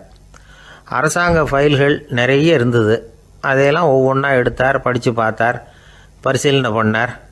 அதில் எழுத வேண்டியதை எழுதினார், கையெழுத்து போட்டார். ஒரு வழியாக அந்த வேலையெல்லாம் முடிஞ்சுது. அதுக்கப்புறம் என்ன பண்ணார்னா, தன்னுடைய சூட்கேஸை திறந்தார். அதிலேருந்து 2 மெழுகுவத்தியை எடுத்து கொளுத்தி வச்சார். அந்த பயண மாளிகையில் அது வரைக்கும் எரிஞ்சிக்கிட்டு இருந்த மின்சார விளக்குகளை அணைச்சுட்டார். அதுக்கு பிறகு அந்த மெழுகுவத்தி வெளிச்சத்தில் சில புத்தகங்களை தொடர்ந்து படிக்க ஆரம்பிச்சிட்டார். அந்த பயண மாளிகையில் பணியாளராக இருந்தவர் இதை பார்த்துட்டு ஓடி வந்தார். மறுபடியும் மின் விளக்கு போடுறதுக்காக போனார். விஸ்வேஸ்வரய்யா அதை பார்த்துட்டு போட வேணாம்ட்டாராம். இது வரைக்கும் நான் அரசாங்க அலுவல்களை கவனிச்சிக்கிட்டு இருந்தேன், அதனால் மின் விளக்குகள் அப்போ எரிஞ்சதில் தப்பு இல்லை. இப்போ நான் புத்தகம் படிச்சுக்கிட்டு இருக்கேன், இது என்னுடைய சொந்த வேலை. இங்கே இருக்கிற மின் விளக்கு அதுக்காக ஏன் எரியணும் அப்படின்னு கேட்டாராம். இப்போ இருக்கிற சில அரசு பணியாளர்கள்கிட்ட இந்த சம்பவத்தை பேச்சோட பேச்சாக சொல்லி பார்த்தேன். அவங்களால இதை ஜீரணிக்கவே முடியல. நேர்மை தேவை தான் சார், அதுக்காக அவ்வளவு தூரத்துக்கு அது தேவையா அப்படிங்கிறாங்க. விஸ்வேஸ்வரய்யா அப்படி பண்ணினது தான் ஒரு நேர்மையாளர் அப்படின்னு இந்த உலகத்துக்கு நிரூபிக்கணுங்கிறதுக்காக இல்லை. தான் அப்படி நடந்து காட்டினா தன்னை சுற்றி இருக்கிறவங்களும் அதை கேள்விப்படுறவங்களும் முடிஞ்ச அளவுக்கு பொது வாழ்க்கையில், அரசு பணியில் நேர்மையை கடைபிடிக்க முயற்சி பண்ணலாமே அப்படிங்கிறதுக்காகத்தான். இப்போவும் சில பேர் இருக்கிறாங்க, இவங்க ஆஃபீஸ் வேறு வீடு வேறேன்னு நினைக்கிறதில்ல, அவ்வளோ உரிமை. ஒருத்தர் அப்படி தான், அவருக்கு அவசரமாக 5000 ரூபா தேவைப்பட்டது. ஆஃபீஸு பணத்தை எடுத்துக்கிட்டார். அந்த நேரம் பார்த்து ஆடிட் வந்துட்டுது. ஆப்பிட்டுக்கிட்டார். விசாரணை நடக்குது. அவர் சொல்கிறார், சார் நான் நேரம் காலம் பார்க்காம ஆஃபீஸில் வேலை செய்வேன். ஏன்னா அதை என்னோடய ஆஃபீஸாக நினைக்கிறேன். அவசரத்துக்கு அந்த பணத்தை எடுத்தேன், மறுபடியும் வச்சுடலாம்னு தான் இருந்தேன். அதுக்குள்ளே இப்படி ஆகிட்டுது. நீங்கள் என்ன நினச்சாலும் சரி, நான் ஆஃபீஸ் வேறு வீடு வேறு அப்படின்னு நினைக்கிறதில்ல, அது என்னோடய சுபாவம் அப்படின்னார். விசாரணை பண்ணவர் தீர்ப்பு வழங்கினார். உங்கள் சுபாவத்துக்கு மதிப்பு கொடுத்து நானும் தீர்ப்பு வழங்குறேன். நீங்கள் கொஞ்ச நாள் ஜெயிலில் இருந்துட்டு வாங்க, அது உங்களுக்கு கஷ்டமாக இருக்காதுன்னு நினைக்கிறேன். ஏன்னா அங்கே போனாலும் நீங்கள் உங்கள் சுபாவப்படி வீடு வேற ஜெயில் வேறன்னு நினைக்க மாட்டீங்க அப்படின்னாராம். ஒரு தெருவில் சில சிறுவர்கள் விளையாடிக்கிட்டு இருந்தாங்க. ஏதோ ஒரு உயரமான கல்லை நடுத்தெருவில் வச்சு அதை சுற்றி சுற்றி ஓடி வந்துக்கிட்டு இருக்கிறாங்க. அது என்ன விளையாட்டோ அவங்களுக்கு தான் தெரியும். கொஞ்ச நேரம் அப்படி விளையாடிக்கிட்டு இருந்தவங்க விளையாடி முடிச்சதும் அந்த கல்லை நடுத்தெருவில் அப்படியே விட்டுட்டு அவங்கவுங்க வீட்டுக்கு ஓடி போட்டாங்க. அதுக்கப்புறம் அந்த வழியாக 2 பெண்கள் பேசிக்கிட்டே வந்தாங்க. பேச்சு சுவாரஸ்யத்தில் நடுத்தெருவில் இருந்த அந்த கல்லை கவனிக்கல. காலில் இடிச்சுட்டுது, லேசாக ரத்தம் வந்துட்டுது, வலி தாங்கலை. காலில் இடிச்சுக்கிட்ட பொண்ணு திட்ட ஆரம்பிச்சுட்டுது. வர வர ஊர் உலகம் ரொம்ப கெட்டு போச்சு, யாருக்கும் பொறுப்பே கிடையாது பாரு, இப்படி நடுத்தெருவில் பொறுப்பு இல்லாமல் இப்படி கல்லை போட்டு வச்சிருக்கிறாங்களே, இது நியாயமா அப்படின்னு சொல்லி இந்த சமூகத்தை கடுமையாக விமர்சனம் பண்ணிக்கிட்டு அவங்க போயிட்டாங்க. கொஞ்ச நேரம் கழித்து ஒரு வாலிபன் அந்த வழியாக வந்தான். அந்த கல்லை பார்த்தான், நின்னான், ஒரு நிமிஷம் யோசனை பண்ணான், என்ன பண்ணலாம்னு பார்த்தான். தன்னுடைய வீரத்தையும் பலத்தையும் காட்டணும்னு நினைச்சான். பின்னாடி போனான். அப்புறம் வேகமாக ஓடி வந்து ஒரு சின்ன ஹை ஜம்ப் அப்படியே துள்ளி குதிச்சான். துள்ளி குதித்து தாண்டி அந்த பக்கமாக போய் விழுந்தான். அப்படியே விசில் அடிச்சுக்கிட்டு அவன் பாட்டுக்கு நடந்து போகிறான். அடுத்தபடியாக ஒரு காதல் ஜோடி அந்த வழியாக வந்தது. நடுத்தெருவில் கல் கண்ணில் பட்டது. அவங்க 2 பேரும் ரொம்ப நெருக்கமாக சேர்ந்து வந்துக்கிட்டு இருக்கிறாங்க. நடுவில் கல் இருக்கிறதுனால கொஞ்ச நேரம் 2 பேரும் விலகி மறுபடியும் இந்த பக்கம் வந்து சேர்ந்து போகணும். கொஞ்ச நேரம் நாம் பிரிய வேண்டி இருக்குதே அப்படின்னு வருத்தத்தோட முணுமுணுத்துக்கிட்டே இந்த பக்கம் வந்தாங்க. அதுக்கப்புறம் வழக்கம் போல் சேர்ந்து அவங்க பாட்டுக்கு எதிர்காலத்தை பற்றி கற்பனை பண்ணிக்கிட்டே போயிட்டாங்க. கடைசியா அந்த வழியா பார்வை இல்லாத ஒருத்தர் வந்துகிட்டு இருக்கார். அவர் கையில வழக்கமா வச்சிருக்கிற அந்த ஊன்றுகோல், கையில் இருக்கிற அந்த ஊன்றுகோலால தனக்கு முன்னாடி அப்படியே அப்படியே தட்டிக்கிட்டு பார்த்துக்கிட்டே அவர் மெதுவா நடந்து வந்துகிட்டு இருக்கிறார். வழியில இருக்கிற அந்த கல்லு தட்டுப்பட்டது. உடனே நடுத்தெருவில் ஒரு கல் இருக்குங்கிறத அவர் புரிஞ்சுக்கிட்டார். உடனே குனிஞ்சார், அந்த கல்லை தடவி பார்த்து எடுத்தார், தெரு ஓரமாக கொண்டுட்டு போய் போட்டார். அதுக்கப்புறம் அவர் பாட்டுக்கு அவர் வழியில் நடந்து போனார். இப்போ இதில் பல பேர் வந்தாங்க போனாங்க. இவங்களில் பார்வை உள்ளவங்க யார், பார்வை இல்லாதவங்க யார்? இப்படி ஒரு கேள்வி கேட்டால் என்ன பதில் சொல்ல முடியும்? கொஞ்சம் யோசிச்சு பார்த்தா இன்னைக்கு பல பேர் இப்படி தான் இருந்துகிட்டு இருக்கிறோம். ஒரு ஆள் பார்க்கறதுக்கு பெரிய மனுஷன் மாதிரி இருக்கார். ஒரு தெரு வழியா நடந்து வந்துகிட்டு இருந்தார். இருட்டு நேரம். வழியில ஒரு பெரிய கல்லு கிடந்தது, கருங்கல்லு. பார்த்தார், கொஞ்ச நேரம் யோசிச்சார். போய் தூக்கி பார்த்தா ரொம்ப கனமா இருந்தது. இன்னொரு ஆள் சேர்ந்தாதான் தூக்க முடியும். இவர் உடனே ரோட்டோரமா போய் ஒரு மரத்தடியில உட்காந்துக்கிட்டார். ரெண்டு பக்கமும் பார்த்துக்கிட்டே இருக்கார், யாராவது வர்றாங்களான்னு. கொஞ்ச நேரத்துல ஒருத்தர் வந்தார், இவருக்கு தெரிஞ்சவர். என்னங்க இந்த நேரத்துல இங்க உட்காந்துருக்கிறீங்கன்னு கேட்டார் அவர். அதோ அந்த கருங்கல் அப்படின்னு சுட்டி காட்டினார். ஓ, அதை தூக்கி ஓரமா போடணுமா? வாங்க ரெண்டு பேரும் தூக்கலான்னார் வந்தவர். நான் அதுக்காக உட்காந்துருக்கலன்னார் இவர். பின்ன வேற எதுக்காகன்னார் அவர். ஒரு மனுஷன் கருங்கல்லுல காலை இடிச்சுக்கிட்டான்னா எப்படி துள்ளுவான்னு பார்க்கணுங்கிறது எனக்கு ரொம்ப நாளா ஒரு ஆசை, அதுக்காக தான் உட்காந்துருக்கிறேன் அப்படின்னார். ஒரு ரயில் போய்கிட்டு இருக்கு. அதுல ஒரு பெரியவர் பிரயாணம் பண்ணிட்டு இருக்கிறார். எதிரில் ஒரு பெரிய அதிகாரி, ஐஏஎஸ் ஆபீசர் உட்காந்துருக்கிறார். ரெண்டு பேருக்கும் முன்ன பின்ன அறிமுகம் இல்லை. அவர் வேற யாரோ, இவர் வேற யாரோ. ஒரே ரயிலில் பிரயாணம் பண்ணிட்டு இருக்கிறாங்க. அதுவும் எதிர்த்த இருக்கையில். ஏதோ ஒரு நகரத்தில் வண்டி நின்றுது. ரெண்டு பேரும் கீழே இறங்கினாங்க. பெரியவர் ஒரு ட்ரங்க் பெட்டியோட கீழே இறங்கினார். அந்த அதிகாரி கையில் ஒரு சின்ன பெட்டி. அவர் அந்த சின்ன பெட்டியை கீழே வச்சுட்டு கூலி கூலின்னு கத்திக்கிட்டு இருந்தார். இந்த பெரியவர் பார்த்தார்.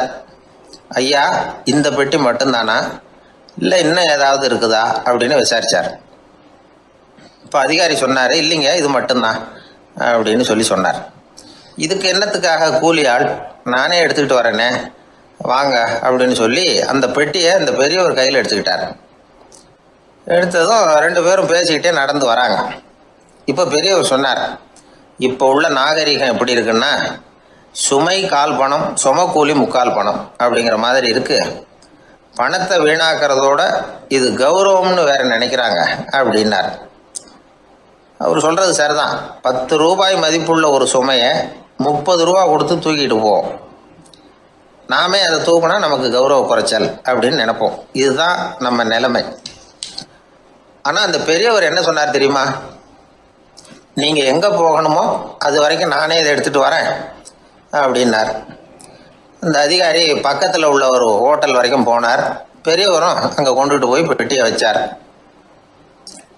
உடனே அந்த பெரிய அதிகாரி அவருக்கு பணம் கொடுக்கறதுக்காக பர்ஸை எடுத்தார். உடனே இவர், ஐயா எனக்கு கூலி எதுவும் வேணாம், உங்களுக்கு சேவை செய்கிறது என்னுடைய கடமை. நான் இந்த சேவையை செய்தது பணத்துக்காக இல்லை, அன்புக்காக அப்படின்னு சொல்லிவிட்டார்.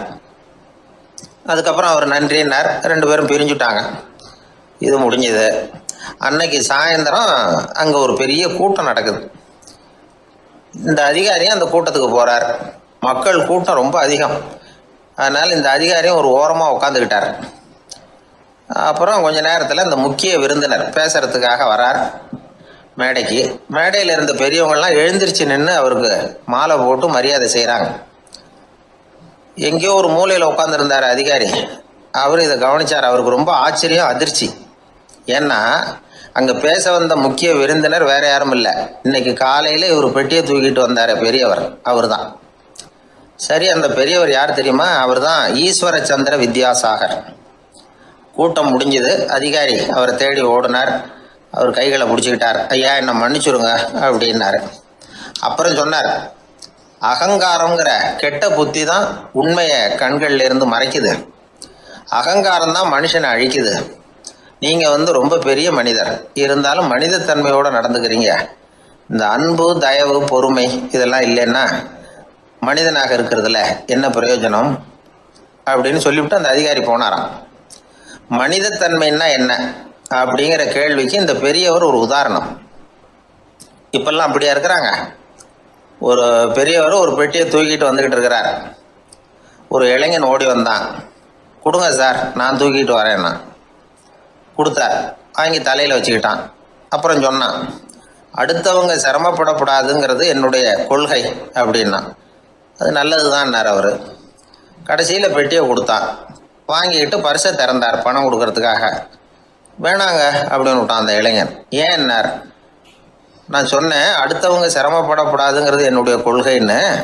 அதனால் உங்களுக்கு சிரமம் கொடுக்கக்கூடாதுங்கிறதுக்காக வரும்பொழுது நானே உங்கள் பர்ஸை எடுத்து வேணுங்கிற பணத்தை எடுத்துக்கிட்டு திருப்பி உங்கள் பாக்கெட்லேயே போட்டுட்டேன் அப்படின்னா. இப்படி இருக்குது இந்த காலம். அதனால் வாழ்க்கையில் அன்பு, தயவு, பொறுமை இதெல்லாம் ரொம்ப அவசியம் அப்படிங்கிறத நாம் புரிஞ்சுக்கணும். ஒரு விஞ்ஞானி இருந்தார். அவர் பேர் என்னன்னா ஹோ, இதுதான் அவர் பேர். ஒரு ஊசியை கண்டுபிடிக்கணும். அதுக்காக அவர் ரொம்ப காலமாக தலையை பிச்சுக்கிட்டு ஆராய்ச்சி பண்ணிக்கிட்டு இருந்தார். அது என்ன ஊசி தெரியுமா? இந்த தையல் மிஷினில் இருக்குல்ல, அந்த ஊசி தான். அவருக்கு பிடிபடாமல் இருந்த விஷயம் என்னன்னா, அந்த ஊசியோட கூர்மையான பாகத்தில் நூலை எப்படி கோக்கிறது, அது எப்படி சேர்க்கறது. அதில் மற்ற ஒரு பாகம் மிஷினுக்கு உள்ளே போயிடுது. அதனால அந்த பாகத்தில் சாதாரணமாக மற்ற ஊசியில் நாம் செய்கிறது மாதிரி நூலை கொண்டு போய் நுழைக்க முடியாது. அப்படியே நுழைச்சாலும் தைக்கிறது எப்படி? அது முடியாத காரியம். இதுதான் அவருக்கு இருந்த பிரச்சனை. ரொம்ப நாள் யோசனை பண்ணி பார்த்தார். தையல் மிஷின் ஊசியோட வடிவ அமைப்பு அவருக்கு புலப்படலை. ராத்திரி பகலா அதே ஞாபகமா இருந்தார். ஒரு நாள் அவர் தூங்கிக்கிட்டு இருக்கிறார். அப்போ ஒரு கனவு வந்தது. எப்படின்னா, அந்த கனவுல அவரை ஒரு மலைஜாதி மக்கள் புடிச்சிட்டு போயிடுறாங்க. கொண்டுட்டு போய் ஒரு இடத்துல கட்டி போட்டுடுறாங்க. அந்த மலைஜாதி மக்களோட அரசன் ஒருத்தன் அவன் வர்றான். அவரை பார்த்து ஒரு உத்தரவு போடுறான். என்ன உத்தரவு தெரியுமா? பொழுது சாயறதுக்குள்ள நீ தையல் மிஷின் ஊசியை கண்டுபிடிக்கணும். அப்படி கண்டுபிடிக்கலன்னா உன் தலையை வெட்டி விடுவோம். இதுதான் அந்த அரசன் போட்ட கட்டளை. இவருக்கு என்ன பண்றதுன்னு ஒண்ணுமே புரியல. திருதுன்னு முழிக்கிறார். இந்த நேரத்துல அந்த மலைஜாதியினர் அவரை சுத்தி சுத்தி பயங்கரமா முழிச்சுக்கிட்டு டான்ஸ் ஆடுறாங்க. தன்னை சுத்தி சுத்தி ஆடிக்கிட்டு வர்றவங்கள ரொம்ப பயத்தோட அவர் பாக்குறார். நேரம் ஆவ ஆவ தன்னோட இறுதி நேரம் நெருங்கிறத உணர்றார். ரொம்ப நெருக்கடியான நிலைமை. தன்னை சுத்தி ஆடுறவங்கள கவனிக்கிறார். அவங்க கைகள்ல ஈட்டி மாதிரி ஏதோ ஒரு ஆயுதம் வச்சிருக்கிறாங்க. அந்த ஆயுதத்தை இவர் கண்ணுக்கு நேரா கொண்டுகிட்டு வராங்க. அதை அவர் பாக்குறார். அந்த ஆயுதத்தின் கூரான முனையை இவர் கூர்ந்து கவனிக்கிறார். அந்த கூரான முனையில ஒரு சின்ன துவாரம் தெரியுது. உடனே அவருக்கு பளிச்சுன்னு ஒரு ஐடியா உதயமாகுது. இதைத்தானே இவ்வளவு காலமும் நான் தேடிக்கிட்டு இருந்தேன். கூரான முனையில ஒரு சின்ன துவாரத்தை போட்டுட்டா அது மூலமா நூலை செலுத்தி மறுமுனைய மிஷின்ல வச்சுடலாமே. தையல் மிஷின் ஊசி ரெடி அப்படின்னு நினைச்சார். திடீர்னு தூக்கம் கலைஞ்சது. உடனே தன்னுடைய தலைமாட்டில் இருந்த குறிப்பு ஏடுல இதை குறிச்சு வச்சுக்கிட்டார். அதுக்கப்புறமா அந்த ஊசியையும் அவர் செஞ்சு முடிச்சார். இது எப்படின்னு நீங்க நினைக்கலாம், ஆனா இது சாத்தியம்தான். முழிச்சுக்கிட்டு இருக்கிறப்போ நமக்கு ஏற்படுற சில பிரச்சனைகளுக்கு கனவுல விடை கிடைக்கிறது உண்டு. அப்படி பல பேருக்கு ஆயிருக்கு. உங்களையும் பல பேருக்கு இது மாதிரி அனுபவம் ஏற்பட்டிருக்கலாம். எந்த ஒரு செயலை பத்தி நினைக்கிறப்பவும் அந்த செயல் நம்ம நினைவுல ஒரு நல்ல வடிவம் பெறுது. ஒரு செயல் திட்டத்தை எந்த அளவுக்கு நாம நல்லா யோசனை செஞ்சு திட்டம் போடுறோமோ அந்த அளவுக்கு அதை சுலபமா செஞ்சு முடிக்க முடியும். அந்த விஞ்ஞானி நினைச்ச காரியம் அவர் எண்ணம் பூராவும் ஆக்கிரமிச்சது. அதனால அவர் நினைச்சது கனவுல உருவாகி அதுக்கு செயல் வடிவம் கிடைச்சிட்டுது. மனிதனோட உள் மனசுக்கு அவ்வளவு ஆற்றல் உண்டு அப்படின்னு சொல்றாங்க. தூக்கத்தை ஆக்கபூர்வமா உபயோகப்படுத்துறது எப்படி அப்படிங்கறத பத்தி எல்லாம் இப்ப நிறைய ஆராய்ச்சி பண்றாங்களாம். பயிற்சி எல்லாம் வேற கொடுக்குறாங்களாம். அதனால தூக்கத்தை பத்தி லேசா நினைச்சுடாதீங்க. நமக்கு வேண்டியப்பட்ட ஒருத்தர், அவருக்கு தூக்கத்துல நடக்கிற வியாதி, அதுக்காக மருந்து சாப்பிட்டுக்கிட்டு இருந்தார். ஒரு நாள் அவரை பார்த்து கேட்டோம், ஏங்க உங்க தூக்கத்துல நடக்கிற வியாதிக்கு மருந்து சாப்பிட்டீங்களே, ஏதாவது முன்னேற்றம், ஏதாவது இம்ப்ரூவ்மெண்ட் தெரியுதா அப்படின்னு கேட்டோம். தெரியுதுன்னார். எப்படின்னோ அதுக்கு அவர் சொல்றாரு, முன்னாடி எல்லாம் தூக்கத்துல ஒரு 10 அடி தூரம் நடப்பேன், இப்போலாம் ஒரு 40 அடி வரைக்கும் நடக்கிறேன் அப்படின்னு. ஒரு நாள் ஒரு 10-15 பள்ளிக்கூடத்து பிள்ளைங்க தேடிட்டு வந்தாங்க. உங்களை பார்த்துட்டு தான் போகணும், அதுக்காக தான் வந்திருக்கோம்னாங்க. என்ன விஷயம்னு கேட்டோம். நாங்கள்லாம் கூடி ஒரு முடிவு பண்ணியிருக்கிறோம், அதை உங்ககிட்ட சொல்லணும் அப்படின்னாங்க. அதுவும் ஒரு வாண்டு பையன் அதை சொன்னான். என்ன முடிவு அது அப்படின்னு கேட்டோம் ரொம்ப ஆர்வமாக. அதை இப்போ சொல்ல மாட்டோம்.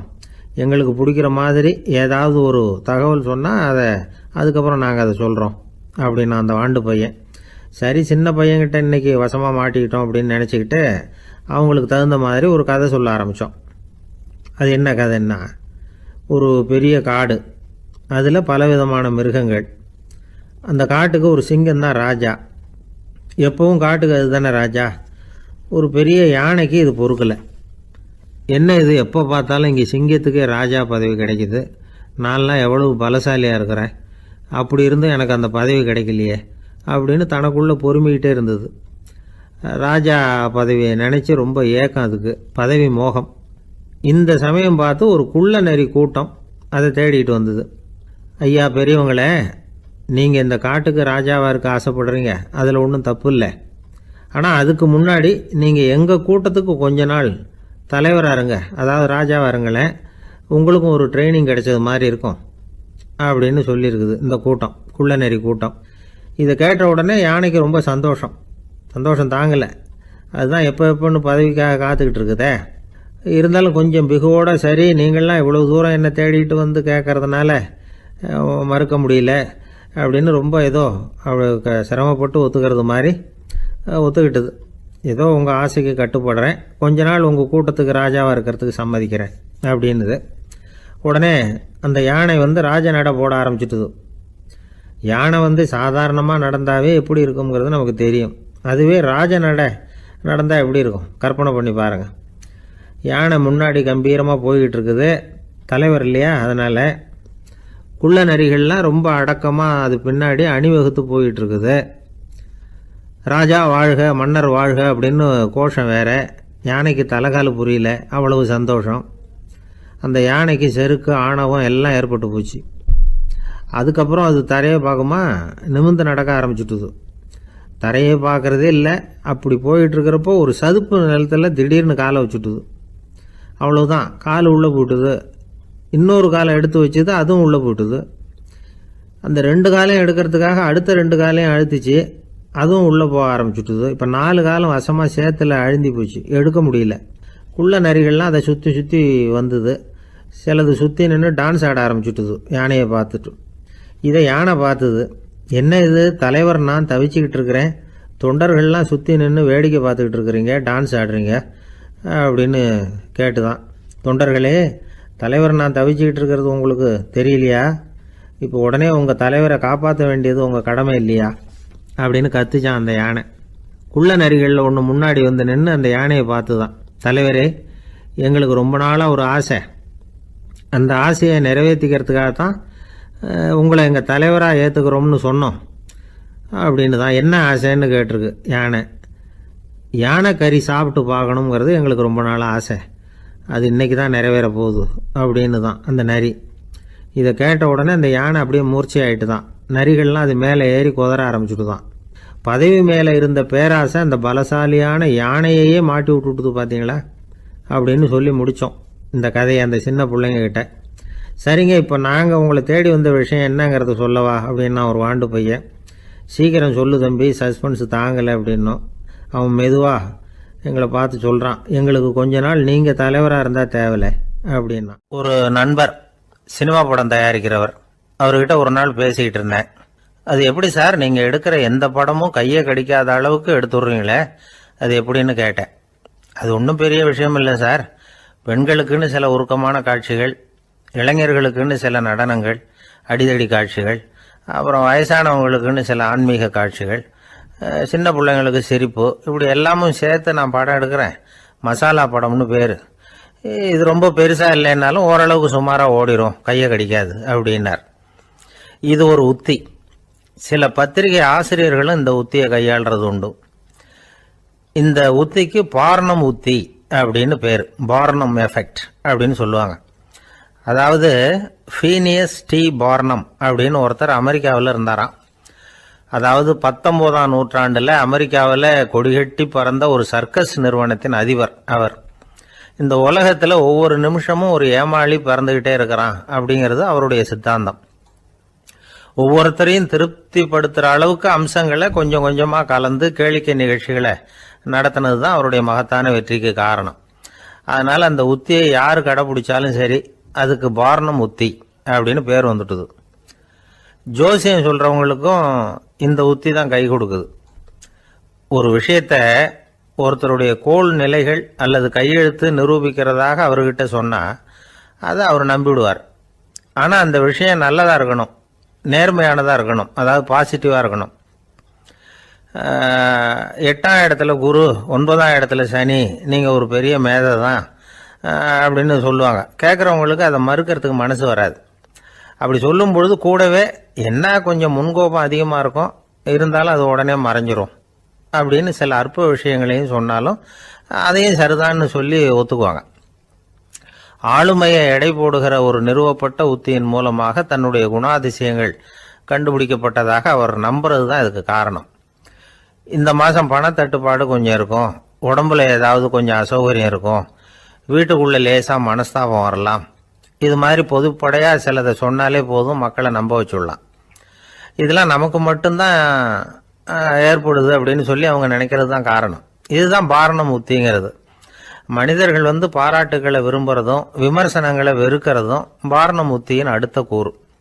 அதனால ஒருத்தருக்கு ஜோசியம் சொன்னாலும் சரி, அவருடைய ஆளுமையை மதிப்பிடுறதாக இருந்தாலும் சரி, அவரை புகழற மாதிரி இருந்தாலும் சரி, அப்படி இருந்தால் தான் அது சரியாக இருக்கும்.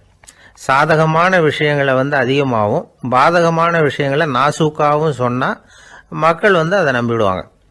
ஒருத்தரை கருமின்னு சொன்னால் ஏற்றுக்க மாட்டார். அதையே கொஞ்சம் மாற்றி நீங்கள் கொஞ்சம் சிக்கனமான ஆசாமி அப்படின்னு சொன்னால் நீங்கள் சொல்கிறது சரிதான் சார் அப்படிம்பார்.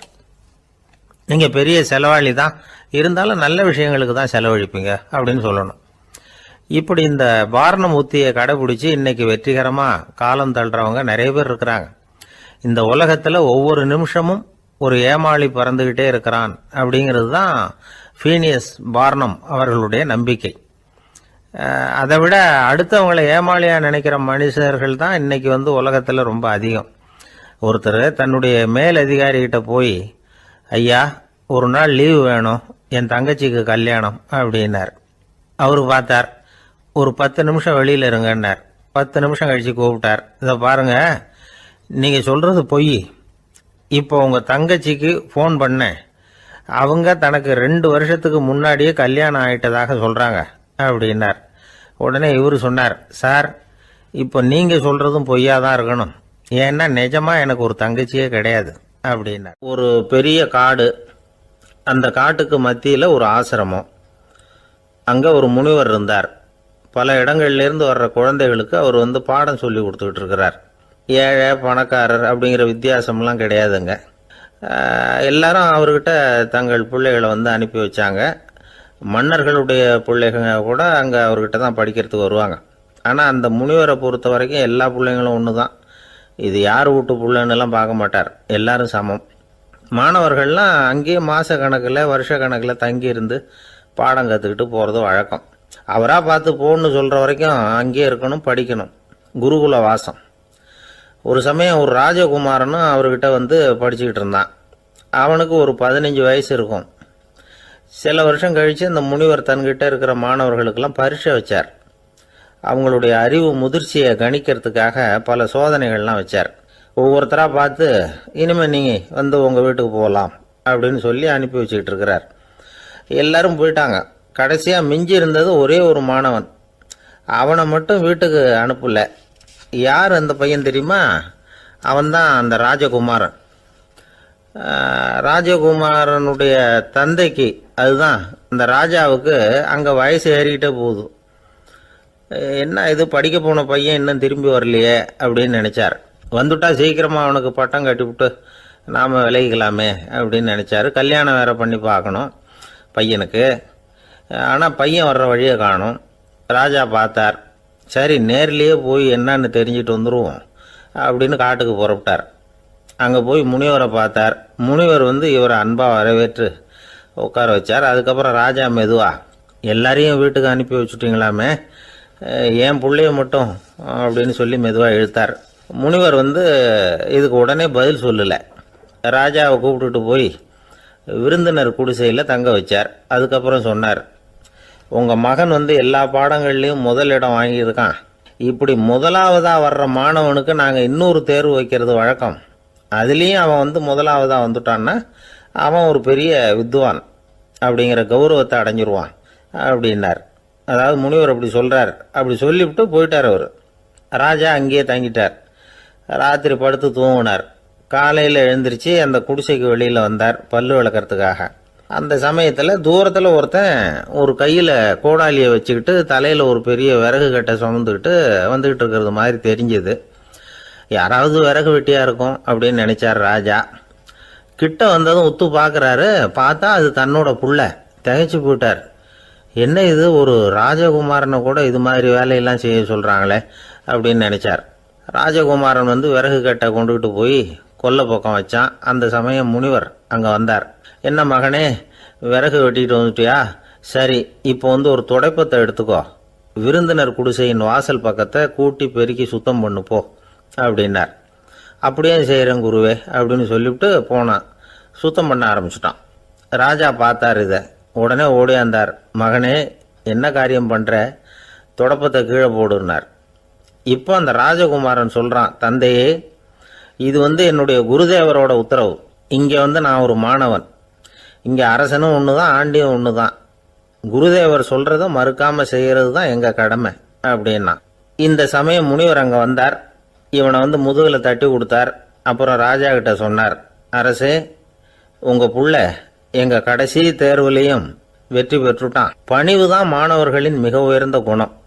குருநாதர் சொல்றது மனசுக்கு பிடிக்கலன்னா கூட மறுக்காம செய்யணும். அப்படி செய்யறதுனால எதை செய்யலாம் எதை செய்யக்கூடாது அப்படிங்கிற விவேகம் அவங்களுக்கு வந்துடும். செய்யக்கூடாததை கூட பெரியவங்க சொல்லிவிட்டா செஞ்சுதான் ஆகணும் அப்படிங்கிற பணிவு அவங்களுக்கு வந்துடும்.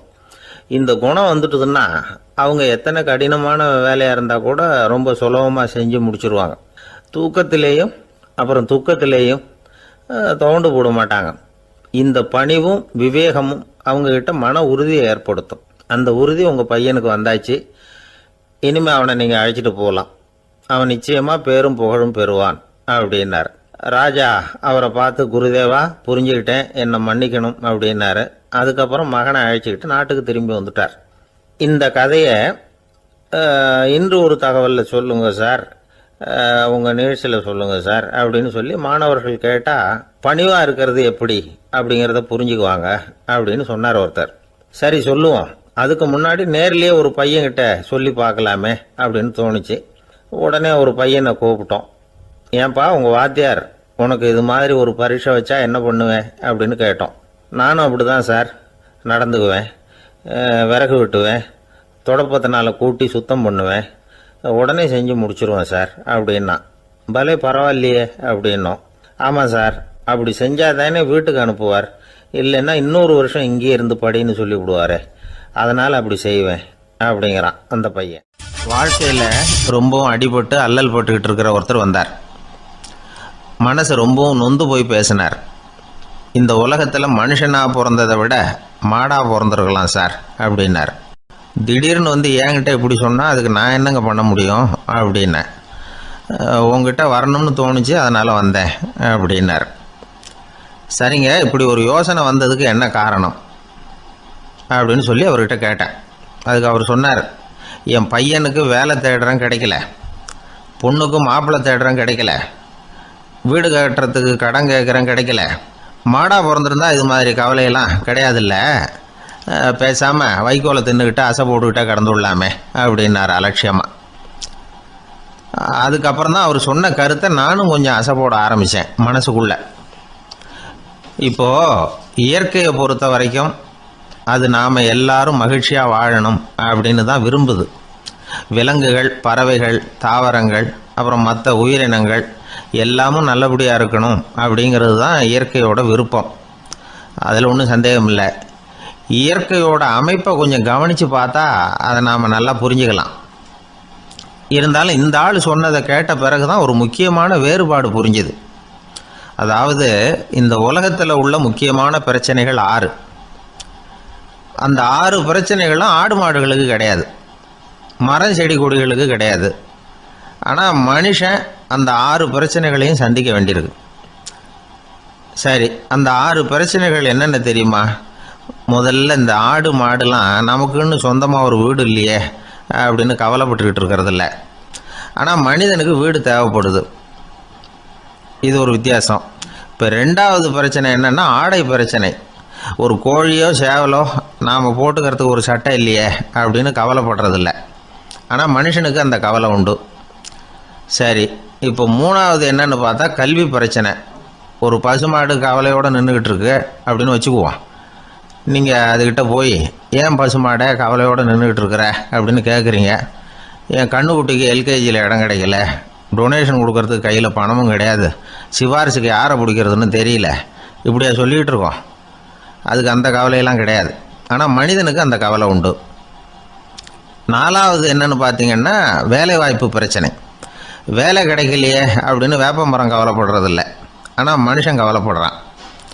ஐந்தாவது என்னன்னு பார்த்தா கல்யாண பிரச்சனை. எருமை மாடு பசுமாடு எல்லாம் பொண்ணுக்கு மாப்பிள்ளை தேடிட்டாலே இது பேப்பரில் மணமகன் தேவை அப்படின்னு விளம்பரமாக கொடுக்குது, அதெல்லாம் கிடையாது. ஆறாவது என்னன்னு பார்த்தீங்கன்னா பணம் சம்பந்தமான பிரச்சனை. ஆடு மாடுலாம் பணத்தை சேமிக்கணும்னோ ஏதாவது நிதி நிறுவனத்தில் முதலீடு பண்ணணும்னோ நினச்சிக்கிட்டு இருக்கிறதில்ல. பணத்தை எப்படி காப்பாற்றுறது அப்படிங்கிற கவலையும் அதுகளுக்கு கிடையாது. குதிரை குளம்போடு பிறக்குது, அதனால் அது காடு மேடெல்லாம் கவலை இல்லாமல் தெரியலாம். ஆடு உடம்பில் ரோமத்தோடு பிறக்குது, அதனால் அது குளிரை பற்றி கவலைப்பட வேண்டிய அவசியம் இல்லை. ஆனால் மனுஷனை பார்த்திங்கன்னா அவன் தான் ஒன்றும் இல்லாமல் பிறக்கிறான். ஏன் இந்த பாகுபாடு அப்படின்னு கேட்டால் இதை பற்றி கொஞ்சம் சிந்திச்சு பார்க்கணும். அதாவது இந்த சந்தேகத்தை ஒரு பெரியவர்கிட்டையும் கேட்டேன். அவர் சொன்னார் இதுக்கு பதில். அவர் இதே கேள்வியை இயற்கை கிட்ட கேட்டாராம். இயற்கை பதில் சொல்லிச்சான். வேறு யாருக்கும் கொடுக்காத ஒரு வலுவான கருவியை, ஒரு பவர்ஃபுல் வெப்பன் மனுஷனுக்கு கொடுத்துருக்குறேன்னு, அந்த கருவியை உபயோகப்படுத்தி அந்த 6 பிரச்சனை மட்டும் இல்லை 6 கோடி பிரச்சனைகள் இருந்தாலும் அதையெல்லாம் சமாளிக்கலாம். அது கருவி என்ன தெரியுமா? அதுதான் 6வது அறிவு. அதை உபயோகப்படுத்தினா காலுக்கு செருப்பு தயார் பண்ணிக்கலாம், குளிருக்கு போர்வை தயார் பண்ணிக்கலாம், என்ன வேணும்னாலும் செய்யலாம் அப்படின்னு இயற்கை பதில் சொல்லிச்சான். அதனால் நாம் செய்ய வேண்டியது என்னென்னா இயற்கையை முதல்ல சரியாக புரிஞ்சுக்கணும். இயற்கையின் படைப்பையே நாம் சரியாக புரிஞ்சுக்கிறது இல்லையே, அதுதான் வேதனை. இந்த கதையை கேளுங்க. இப்போ நகரத்திலேருந்து ஒரு ஆள் கிராமத்துக்கு வந்தான். அங்கே ஒரு சிறுவன் மாடு மேய்ச்சிக்கிட்டு இருந்தான். நகரத்து ஆள் சொன்னான், எவ்வளோ அழகான பசு, அது சரி இதுக்கெல்லாம் ஏன் கொம்பு இல்லைன்னா. இதுக்கு அந்த பையன் பதில் சொன்னான், பசுமாட்டுக்கு கொம்பு இல்லாததுக்கு பல காரணங்கள் உண்டு. கண்ணுக்குட்டியாக இருந்தால் கொம்பு இருக்காது, பசு வளர்ந்து பெருசானதுக்கு அப்புறம் தான் கொம்பு முளைக்கும், இது ஒரு காரணம். சில சமயம் வளர்கிற கொம்பை எடுத்து விடுறது உண்டு, அது ஒரு காரணம். ஆனால் இதுக்கு ஏன் கொம்பு இல்லைன்னு கேட்குறீங்க. அதுக்கு என்ன காரணம்னா இது பசு இல்லை குதிரை அப்படின்னு நானும். ஒரு ஊரில் ஒரு மன்னர் இருந்தார். அந்த ஊரில் அடிக்கடி சேவல் சண்டை நடக்கிறது வழக்கம். அரண்மனையில் ஒரு ஆள் இருந்தான். மன்னருக்காக அவன் ஒரு சேவல் வாங்கிட்டு வந்தான். சண்டை போடுறதுக்காக அந்த சேவலை தயார் பண்ணிகிட்டு இருந்தான். கொஞ்ச நாள் ஆச்சு. மன்னர் அந்த ஆளை கூப்பிட்டார். என்னப்பா சேவல் தயாராகிட்டுதா அப்படின்னு கேட்டார். இன்னும் அது தயாராகல மன்னா, இன்னும் வளரல, அதுக்கான தகுதி இன்னும் அதுக்கு வரல அப்படின்னா. எதனால் அப்படி சொல்கிறேன்னாரு. கோபம் ரொம்ப கடுமையாக இருக்குது அப்படின்னா. சரி அப்படின்னு விட்டுட்டார். மறுபடியும் கொஞ்ச நாள் ஆச்சு. இப்போ எப்படி நிலைமை, சேவல் தயாரா அப்படின்னார். இன்னும் இல்லை அரசே, மற்ற சேவல் எங்கேயாவது கூவுற சத்தம் கேட்டால் உடனே இது பரபரப்பாயிடுது, பக்கத்தில் ஒரு சேவலின் நிழலை கண்டா கூட இது பரபரப்பாயிடுது அப்படின்னா. சரி இன்னும் கொஞ்ச நாள் ஆகட்டும்னு விட்டுட்டார். கொஞ்ச நாள் ஆச்சு. இப்போ மறுபடியும் விசாரித்தார். இன்னும் நம்ம சேவலுக்கு அந்த தகுதி வரலமன்னா, போராட்ட உணர்வு அதுக்கு இன்னும் இருந்துக்கிட்டு தான் இருக்குது, உள்ளே மெதுவாக தான் எரிய ஆரம்பிச்சிருக்குது போராட்ட உணர்வு, அப்படி இருக்கக்கூடாது, அது பற்றி எரிய வேண்டாமா அப்படின்னா. இன்னும் கொஞ்ச நாள் ஆச்சு. இப்போ எப்படின்னு கேட்டார். இப்போ அவன் சொன்னான், மன்னா கிட்டத்தட்ட அது போருக்கு தயாராகிட்டுது அப்படின்னு நினைக்கிறேன்னா. எதனால் அப்படி சொல்கிற அப்படின்னு கேட்டார். மற்ற சேவலின் குரலை கேட்டால் அது அசைகிறதே இல்லை, ஒரு பொம்மை மாதிரி ஆயிடுது, அதுக்கு உள்ள ஒரு நுட்பமான விழிப்புணர்வு வந்துட்டுது, அதனால் அது அமைதியாக இருக்குது, மௌனமாக இருக்குது. இனிமேல் அதுக்கு இணையான சேவலே கிடையாது. வெற்றி பெற அது போராட வேண்டிய அவசியமே இல்லை, அதை பார்த்த உடனே எதிரி சேவல்கள் பயந்துட்டு ஓடி போடும் அப்படின்னு சொன்னானான். அந்த சேவலை வளர்த்தவர் சி சிங் சு அப்படின்னு பேர். இந்த சுசுகி சொன்ன கதையும் அது. ஞானிகள் என்ன சொல்கிறாங்க தெரியுமா? அந்த சேவலின் ரகசியத்தை நீயும் கற்றுக்கொள், நீ அப்படி ஆயிடு, சண்டை போடாமலே வெற்றிகள் பெறுகிற நுட்பத்தை புரிந்துகொள். இதுதான் ஞானிகள் உபதேசம். ஒரு குருக்கிட்ட ஒருத்தன் போயிருக்கிறான். எனக்கு சண்டை போட கற்றுக் கொடுங்கண்ணா. அதுக்கு என்ன செய்யணும்னார். என்ன உங்கள் மாணவனாக சேர்த்துங்கண்ணா. சரி, இப்போ உன்னுடைய பலம் என்னன்னு கேட்டிருக்கார். இப்போ நான் தனி ஆளாக இருந்து ஒரு 100 பேரை சமாளிப்பேன் நானா. சரி, அப்படின்னா என்னுடைய மாணவனாக உன்னை சேர்த்துக்கிறேன்ருக்கார். சேர்த்துக்கிட்டார். 6 மாதம் பயிற்சி கொடுத்தார். அதுக்கப்புறம் இவனை கூப்பிட்டு கேட்டார், இப்போ உன்னுடைய திறமை எவ்வளவுன்னு. இப்போ நான் தனி ஆளாக இருந்து ஒரு 50 பேரை சமாளிப்பேன் நானா. இன்னும் உனக்கு பயிற்சி தேவைன்னாராம். தொடர்ந்து சில நுட்பங்களை எல்லாம் சொல்லி கொடுத்துருக்கிறார். 1 வருஷம் ஆச்சு. எல்லாத்தையும் கற்றுக் கொடுத்துட்டார். அப்புறம் கூப்பிட்டு கேட்டார், இப்போ உன்னுடைய திறமை எப்படிப்பா, எதிரிகள் எத்தனை பேரை உன்னால் சமாளிக்க முடியும்னாராம். அவன் சொன்னான், ஐயா, எதிரிகளின் பலம் என்னங்கிறத புரிஞ்சிக்காம அதை நான் சொல்ல முடியாதுன்னு நானும். இனிமேல் உனக்கு பயிற்சி தேவையில்லை, போயிட்டு வான்னு அனுப்பி வச்சுட்டாரான். ஒரு உண்மையை நாம் புரிஞ்சுக்கணும். அதாவது அடிக்கிறதுக்கு நமக்கு துணிச்சல் தேவையில்லை, அடிக்காமல் இருக்கிறதுக்கு தான் துணிச்சல் தேவை. அடித்தா திருப்பி அடிக்கிறவன் மன உறுதி உள்ளவன் இல்லை. அடித்தா திருப்பி அடிக்காமல் இருக்கிறான் பாருங்க, அவன் தான் மன உறுதி உள்ளவன். ஒருத்தன் தலை தெறிக்க வேகமாக ஓடிக்கிட்டு இருந்தான். எங்கடா ஓடுற அப்படின்னா, எதுக்க வந்தவன். ஒரு சண்டையை நிறுத்தத்தான் இப்படி ஓடுறேன் அப்படின்ட்டுருக்கான். யாருக்கும் சண்டை, எனக்கும் இன்னொரு ஆளுக்கும் சண்டை அப்படின்னு நானா. நம்ம உடம்புல ரத்த அழுத்தம் இருக்குதே, அது நல்லதா கெடுதலாம். உடனே அது கெடுதல்னு தான் சொல்லுவோம். ஆனா உண்மை அது இல்லை. இயற்கையா உள்ள ரத்த அழுத்தம் நம்ம உடம்புக்கு தேவையான ஒண்ணு. அந்த அழுத்தம் அதிகமா போனாதான் கெடுதல். அததான் நாம பிபின்னு சொல்றோம். ஆனா அது உண்மையிலேயே உயர் ரத்த அழுத்தம், ஹைப்பர் டென்ஷன். இதயம்ங்கிறது ஓயாம வேலை செஞ்சுக்கிட்டு இருக்கிற ஒரு பம்பு. இதயம் சுருங்கி ரத்தத்தை பம்பு செய்யறப்போ ரத்த அழுத்தம் கூடுதலா இருக்கும். இதுக்கு பேரு சிஸ்டாலிக் பிளட் பிரஷர் அப்படின்னு பேர். இதயம் விரிந்த நிலைக்கு திரும்புறப்போ ரத்த அழுத்தமும் குறையுது. இதுக்கு பேரு டயஸ்டாலிக் பிளட் பிரஷர் அப்படின்னு பேர். இப்படி இது மாறி மாறி இருக்கும். இந்த பிபி 140 90 இப்படின்லாம் சொல்றாங்கல்ல, இதுதான். சீரா இருக்க வேண்டிய ரத்த அழுத்தம் ஒரு அளவுக்கு மேல அதிகரிச்சுட்டா ஆபத்து ஆரம்பம்னு அர்த்தம். சரி, இந்த உயர் ரத்த அழுத்தம் உண்டாகிறதுக்கு என்ன காரணம்? இதனாலதான் இது வருதுன்னு ஒரு காரணத்தை குறிப்பிட்டு சொல்ல முடியாது.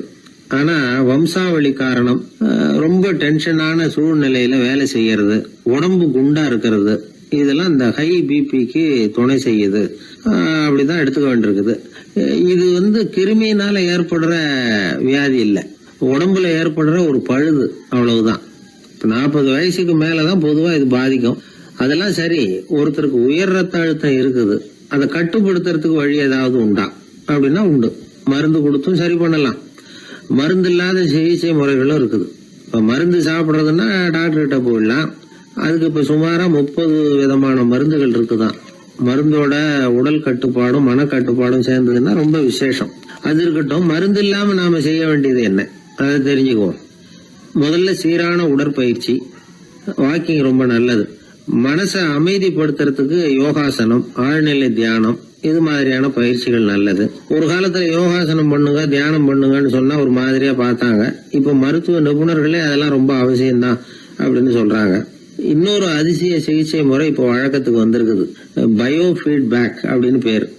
மூளையின் அழுத்த அலைகளை பதிவு பண்ணி அதை மறுபடியும் உடம்புக்குள்ள செலுத்தி இந்த ரத்த அழுத்தத்தை சீராக்கி போடுறாங்க. சில பேருக்கு இந்த ஹை பிபி பார்டர் லைன்ல இருக்கும். அவங்களுக்கெல்லாம் மருந்துகள் அவசியம் இல்லை. வாழ்க்கை முறையில சில மாற்றங்களை பண்ணிக்கிட்டாவே போதும். பிஹேவியரல் மாடிஃபிகேஷன்ஸ் சொல்றாங்க. அது எப்படின்னா, பரபரப்பான வாழ்க்கை முறையை தவிர்க்கணும். புகைப்பிடிக்கிற பழக்கம், மது அருந்தும் பழக்கம், இதெல்லாம் இருந்தா விட்டுடணும். சாப்பாட்டுல உப்பை குறைக்கணும். கொழுப்பு சத்து ஆகாரங்களை குறைச்சிக்கணும். முடிஞ்சா விட்டுடலாம். குடும்பத்துல ஏற்கனவே யாருக்காவது ஹை பிபி இருந்தா சந்ததிகள் ஜாகிரதையா இருக்கணும். நடுத்தர வயசை அடைஞ்சவங்க அப்பப்ப அந்த பிபி செக் பண்ணிக்கிறது நல்லது. டாக்டர் சொல்றத நம்மள பல பேர் சரியாவே கேட்கறது இல்லை. அதனாலதான் இடைஞ்சல். ஒரு ஆளு பிபின்னு சொல்லி டாக்டர் கிட்ட போனான். உடம்பு குண்டா இருக்கு, அதை குறைக்கணும், முதல்ல தினமும் உடற்பயிற்சி பண்ணு அப்படின்னாரு. சரின்னு சொல்லிவிட்டு வந்தான், செஞ்சான். கொஞ்ச நாள் கழிச்சு மறுபடியும் டாக்டர் கிட்ட போனான். என்னப்பா எக்ஸசைஸ் பண்ணியா அப்படின்னு கேட்டார். தினமும் பண்ணேன் டாக்டர்னா. என்ன பண்ணேன்னு கேட்டார்.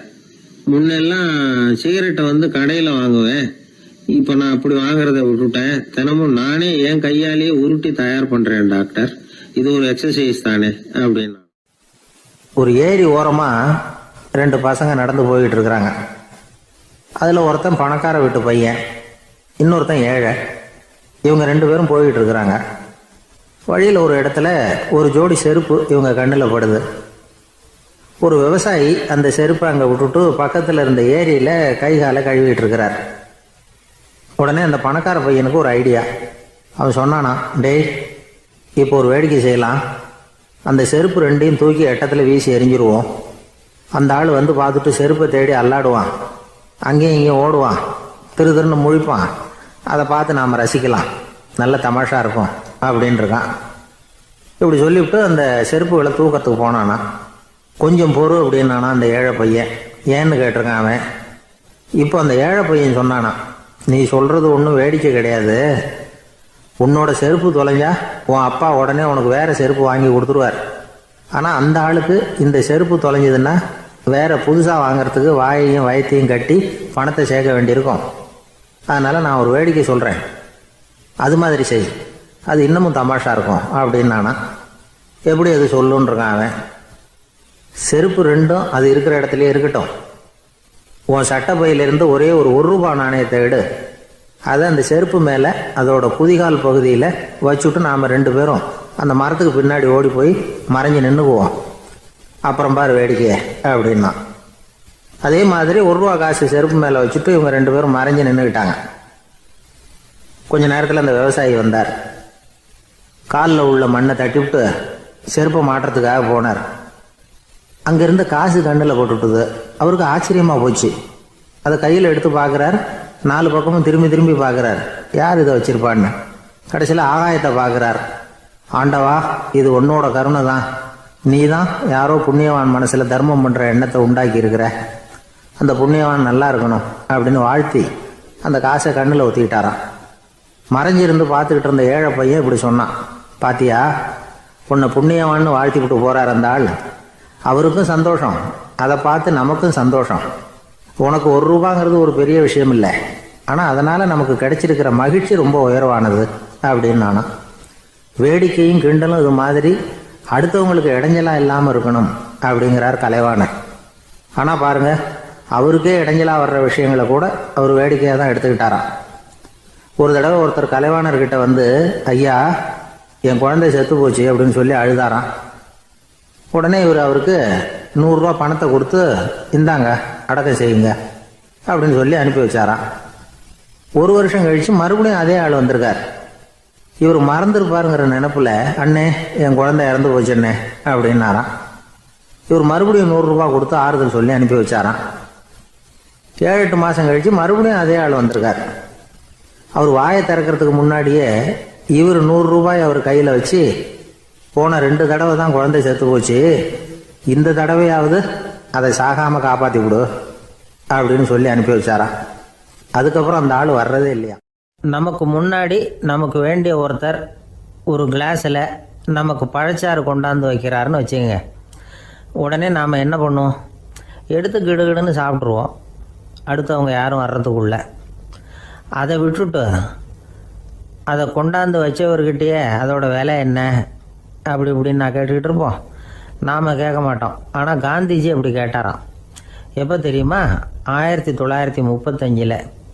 அந்த வருஷம் மே மாதத்தில் ஒரு நாள் காந்திஜி டெல்லியில் இருக்கிறார்.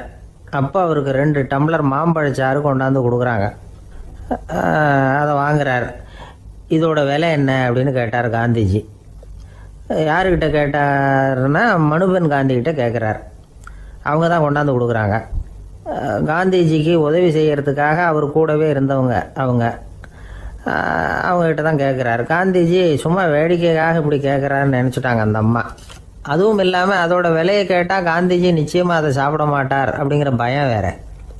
அதனால் அந்த அம்மா பதில் எதுவும் சொல்லாமல் கம்முன்னு இருந்துட்டாங்க. கொஞ்ச நேரம் ஆச்சு. அந்த பழச்சாறு வச்ச இடத்துல அப்படியே இருக்குது, வச்ச இடத்துல வச்சபடியே இருக்குது. காந்திஜி அதை சாப்பிடவே இல்லை. மனுபென் காந்தி பார்த்தாங்க. மெதுவாக காந்திஜிக்கிட்ட போய் அதை சாப்பிடுங்களேன் அப்படின்னாங்க. பழச்சாறு விலை என்னன்னு கேட்டேன், அதுக்கு பதில் இல்லை. அது முதல் தப்பு. பதிலை எதிர்பார்த்திருந்தும் அதை பற்றி விசாரிக்கலை, அது 2வது தப்பு. இப்படி 2 தப்புகளை பண்ணிவிட்டு என்கிட்ட வந்து இதை சாப்பிடுங்கன்னு சொன்னால் அது எப்படி அப்படின்னு கேட்டாராம் காந்திஜி. மனுபென் காந்தி என்ன சொல்கிறதுன்னு தெரியாமல் திகைச்சு போய் நின்றுக்கிட்டு இருந்தாங்க. காந்திஜி தொடர்ந்து சொன்னாராம், இப்போ என் முன்னாடி வச்சிருக்கிற இந்த பழச்சாறு விலை சுமாராக ஒரு ₹1/2 இருக்கும். அது அந்த காலத்து மதிப்பு. இந்த பழச்சாறு இல்லாமல் கூட என்னால் இருக்க முடியும். ஆனால் அவசியமான பொருள்களை வாங்கிறதுக்கு கூட சக்தி இல்லாத மக்கள் இந்த நாட்டில் நிறைய பேர் இருக்கிறாங்க. அப்படி இருக்கிறப்போ எனக்கு என்னத்துக்கு இந்த விலை உயர்ந்த பானம்? இதை இப்போ நான் சாப்பிட்டா என் உடம்பு வேணும்னா ஆரோக்கியமாகலாம், ஆனால் என் மனசு அமைதி அடையாது. எனக்கு என்னுடைய உடல் ஆரோக்கியத்தை விட மன ஆரோக்கியம்தான் முக்கியம். அதனால் இதை நான் சாப்பிட மாட்டேன், எடுத்துகிட்டு போயிடு அப்படின்னாராம். அந்த சமயத்தில் ஒரு அகதி பொண்ணு 2 குழந்தைகளோட காந்திஜியை பார்க்குறதுக்காக வந்தது. வணக்கம் சொல்லிச்சு. காந்திஜி உடனே தனக்கு முன்னாடி இருந்த பழச்சாற்றை எடுத்து அந்த பொண்ணுக்கிட்டையும் குழந்தைகள்கிட்டையும் கொடுத்து சாப்பிட சொன்னார். அவங்க அதை வாங்கி ரொம்ப சந்தோஷத்தோடு சாப்பிட்டாங்களாம். அதை பார்த்த காந்திஜி முகத்தில் ஒரு புன்னகை, ஒரு பரவசம், ஒரு திருப்தி. அவர் மனசு நிறைஞ்சி இருந்தது. அப்போ அவர் சொன்னாராம், ஆண்டவன் எனக்கு எப்பவும் சரியான சமயத்தில் கை கொடுப்பாருங்கிறது அதுக்கு இதுதான் அத்தாட்சி. நான் ஒரு இக்கட்டான சூழ்நிலையில் இருக்கிறப்ப கூட கடவுளின் கருணையால் அந்த சூழ்நிலை என்னை பாதிக்கலை. என் கூட இவ்வளோ நாள் பழகியும் கூட இங்கே இருக்கிறவங்க எனக்கு அதிக விலை உள்ள பழரசத்தை கொடுத்தாங்க. ஆனால் சரியான நேரத்தில் அதை சாப்பிட வேண்டியவங்களை என்கிட்ட அனுப்பி வச்சு என்னை சந்தோஷப்படுத்தினார் கடவுள், அவருக்கு நன்றி அப்படின்னாராம் மகாத்மா காந்தி. உடல் ஆரோக்கியத்தை விட மன ஆரோக்கியம்தான் எனக்கு முக்கியம்னு சொன்னார் பாருங்க. அதை நாம் எல்லாரும் மனப்பூர்வமாக இன்றைக்கி சிந்திச்சு பார்க்கணும். இந்த காலத்தில் எல்லாரும் அப்படியா நினைக்கிறாங்க?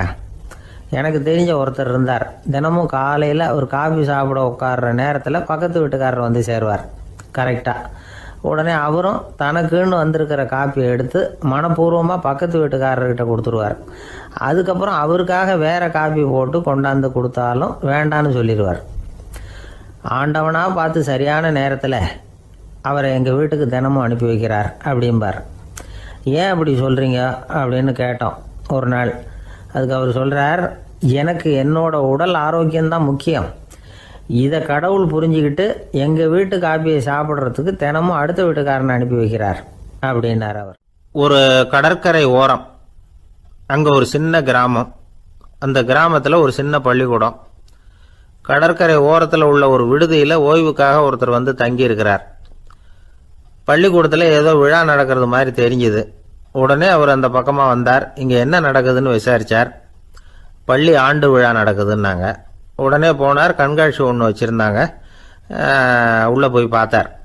பள்ளிக்கூடத்தில் படிக்கிற மாணவர்களே சொந்தமாக தயார் பண்ண பொருள்களை காட்சிக்கு வச்சுருக்கிறாங்க. அந்த ஊர் மக்கள்லாம் அதை கூட்டம் கூட்டமாக போய் பார்த்துக்கிட்டு இருக்கிறாங்க. இவரும் ஆர்வமாக அதையெல்லாம் பார்த்துக்கிட்டே போகிறார். ஒரு இடத்துல ஒரு சின்ன ரயில் செஞ்சு வச்சுருந்தாங்க, மாணவர்களே தயார் பண்ணது. மின்சாரத்தால் அது ஓடுறது மாதிரி பண்ணி வச்சுருந்தாங்க. அதில் ஒரு சின்ன பொத்தான் இருக்கும். அது அமுக்குனா ரயில் ஓடும், சுற்றி சுற்றி வரும். மாணவர்கள் எதிரில் நின்று அதுக்கு விளக்கம் கொடுத்துக்கிட்டு இருக்கிறாங்க. இவர் அதை கவனித்தார். ரயில் ஓடுறத பார்த்தார். அங்கே நின்றுக்கிட்டு இருந்த மாணவர்கள்கிட்ட விளையாட்டாக கேட்டார், ஏன்பா இந்த ரயில் எதனால் ஓடுது அப்படின்னு கேட்டார் இவர். சக்தியினால் ஓடுது அப்படின்னாங்க மாணவர்கள். அது என்ன சக்தின்னு கேட்டார். அதுக்கு பேர் மின்சாரம் அப்படின்னாங்க. சரி, நீங்கள் மின்சாரத்தை பார்த்துருக்குறீங்களா அப்படின்னார். நாங்கள் பார்த்தது இல்லைங்க, ஆனால் இதை செய்யறதுக்கு எங்களுக்கு உதவி பண்ண ஆசிரியர் ஒரு பட்டதாரி, ஒரு காலம் அவர் பார்த்துருக்கலாம் அப்படின்னாங்க. அவர் எங்கே இருக்காருன்னு கேட்டார். இதோ அழைச்சிட்டு வர்றோம்னு ஓடினாங்க. அவரை அழைச்சிட்டு வந்தாங்க. அவர்கிட்ட ஒரு பெரியவர் கேட்டார், மின்சாரத்தை நீங்கள் பார்த்துருக்குறீங்களா அப்படின்னு. மின்சாரத்தை பார்க்குறதாவது நான் பார்த்ததே இல்லை. நான் பார்த்தது அது செயல்படுற விதத்தை தான். அது விளக்க வந்து எரிய வைக்குது, ரயிலை ஓட வைக்குது, இது மாதிரி எத்தனையோ எந்திரங்களை வந்து செயல்பட வைக்குது. ஆனால் உண்மையிலேயே அது என்னன்னு எனக்கு தெரியாது. ஒருவேளை இந்த பள்ளிக்கூடத்து தலைமை ஆசிரியருக்கு தெரிஞ்சிருக்கலாம், ஏன்னா அவர் ஒரு மேல்நிலை பட்டதாரி அப்படின்னாராம் அவர். சரின்னு போய் தலைமை ஆசிரியரை கூப்பிட்டுக்கிட்டு வந்தாங்க. அவர்கிட்டையும் இதே கேள்வி கேட்டாராம் அவர். மன்னிக்கணும், இந்த கேள்வியை இதுவரைக்கும் யாரும் என்கிட்ட கேட்டதில்லை.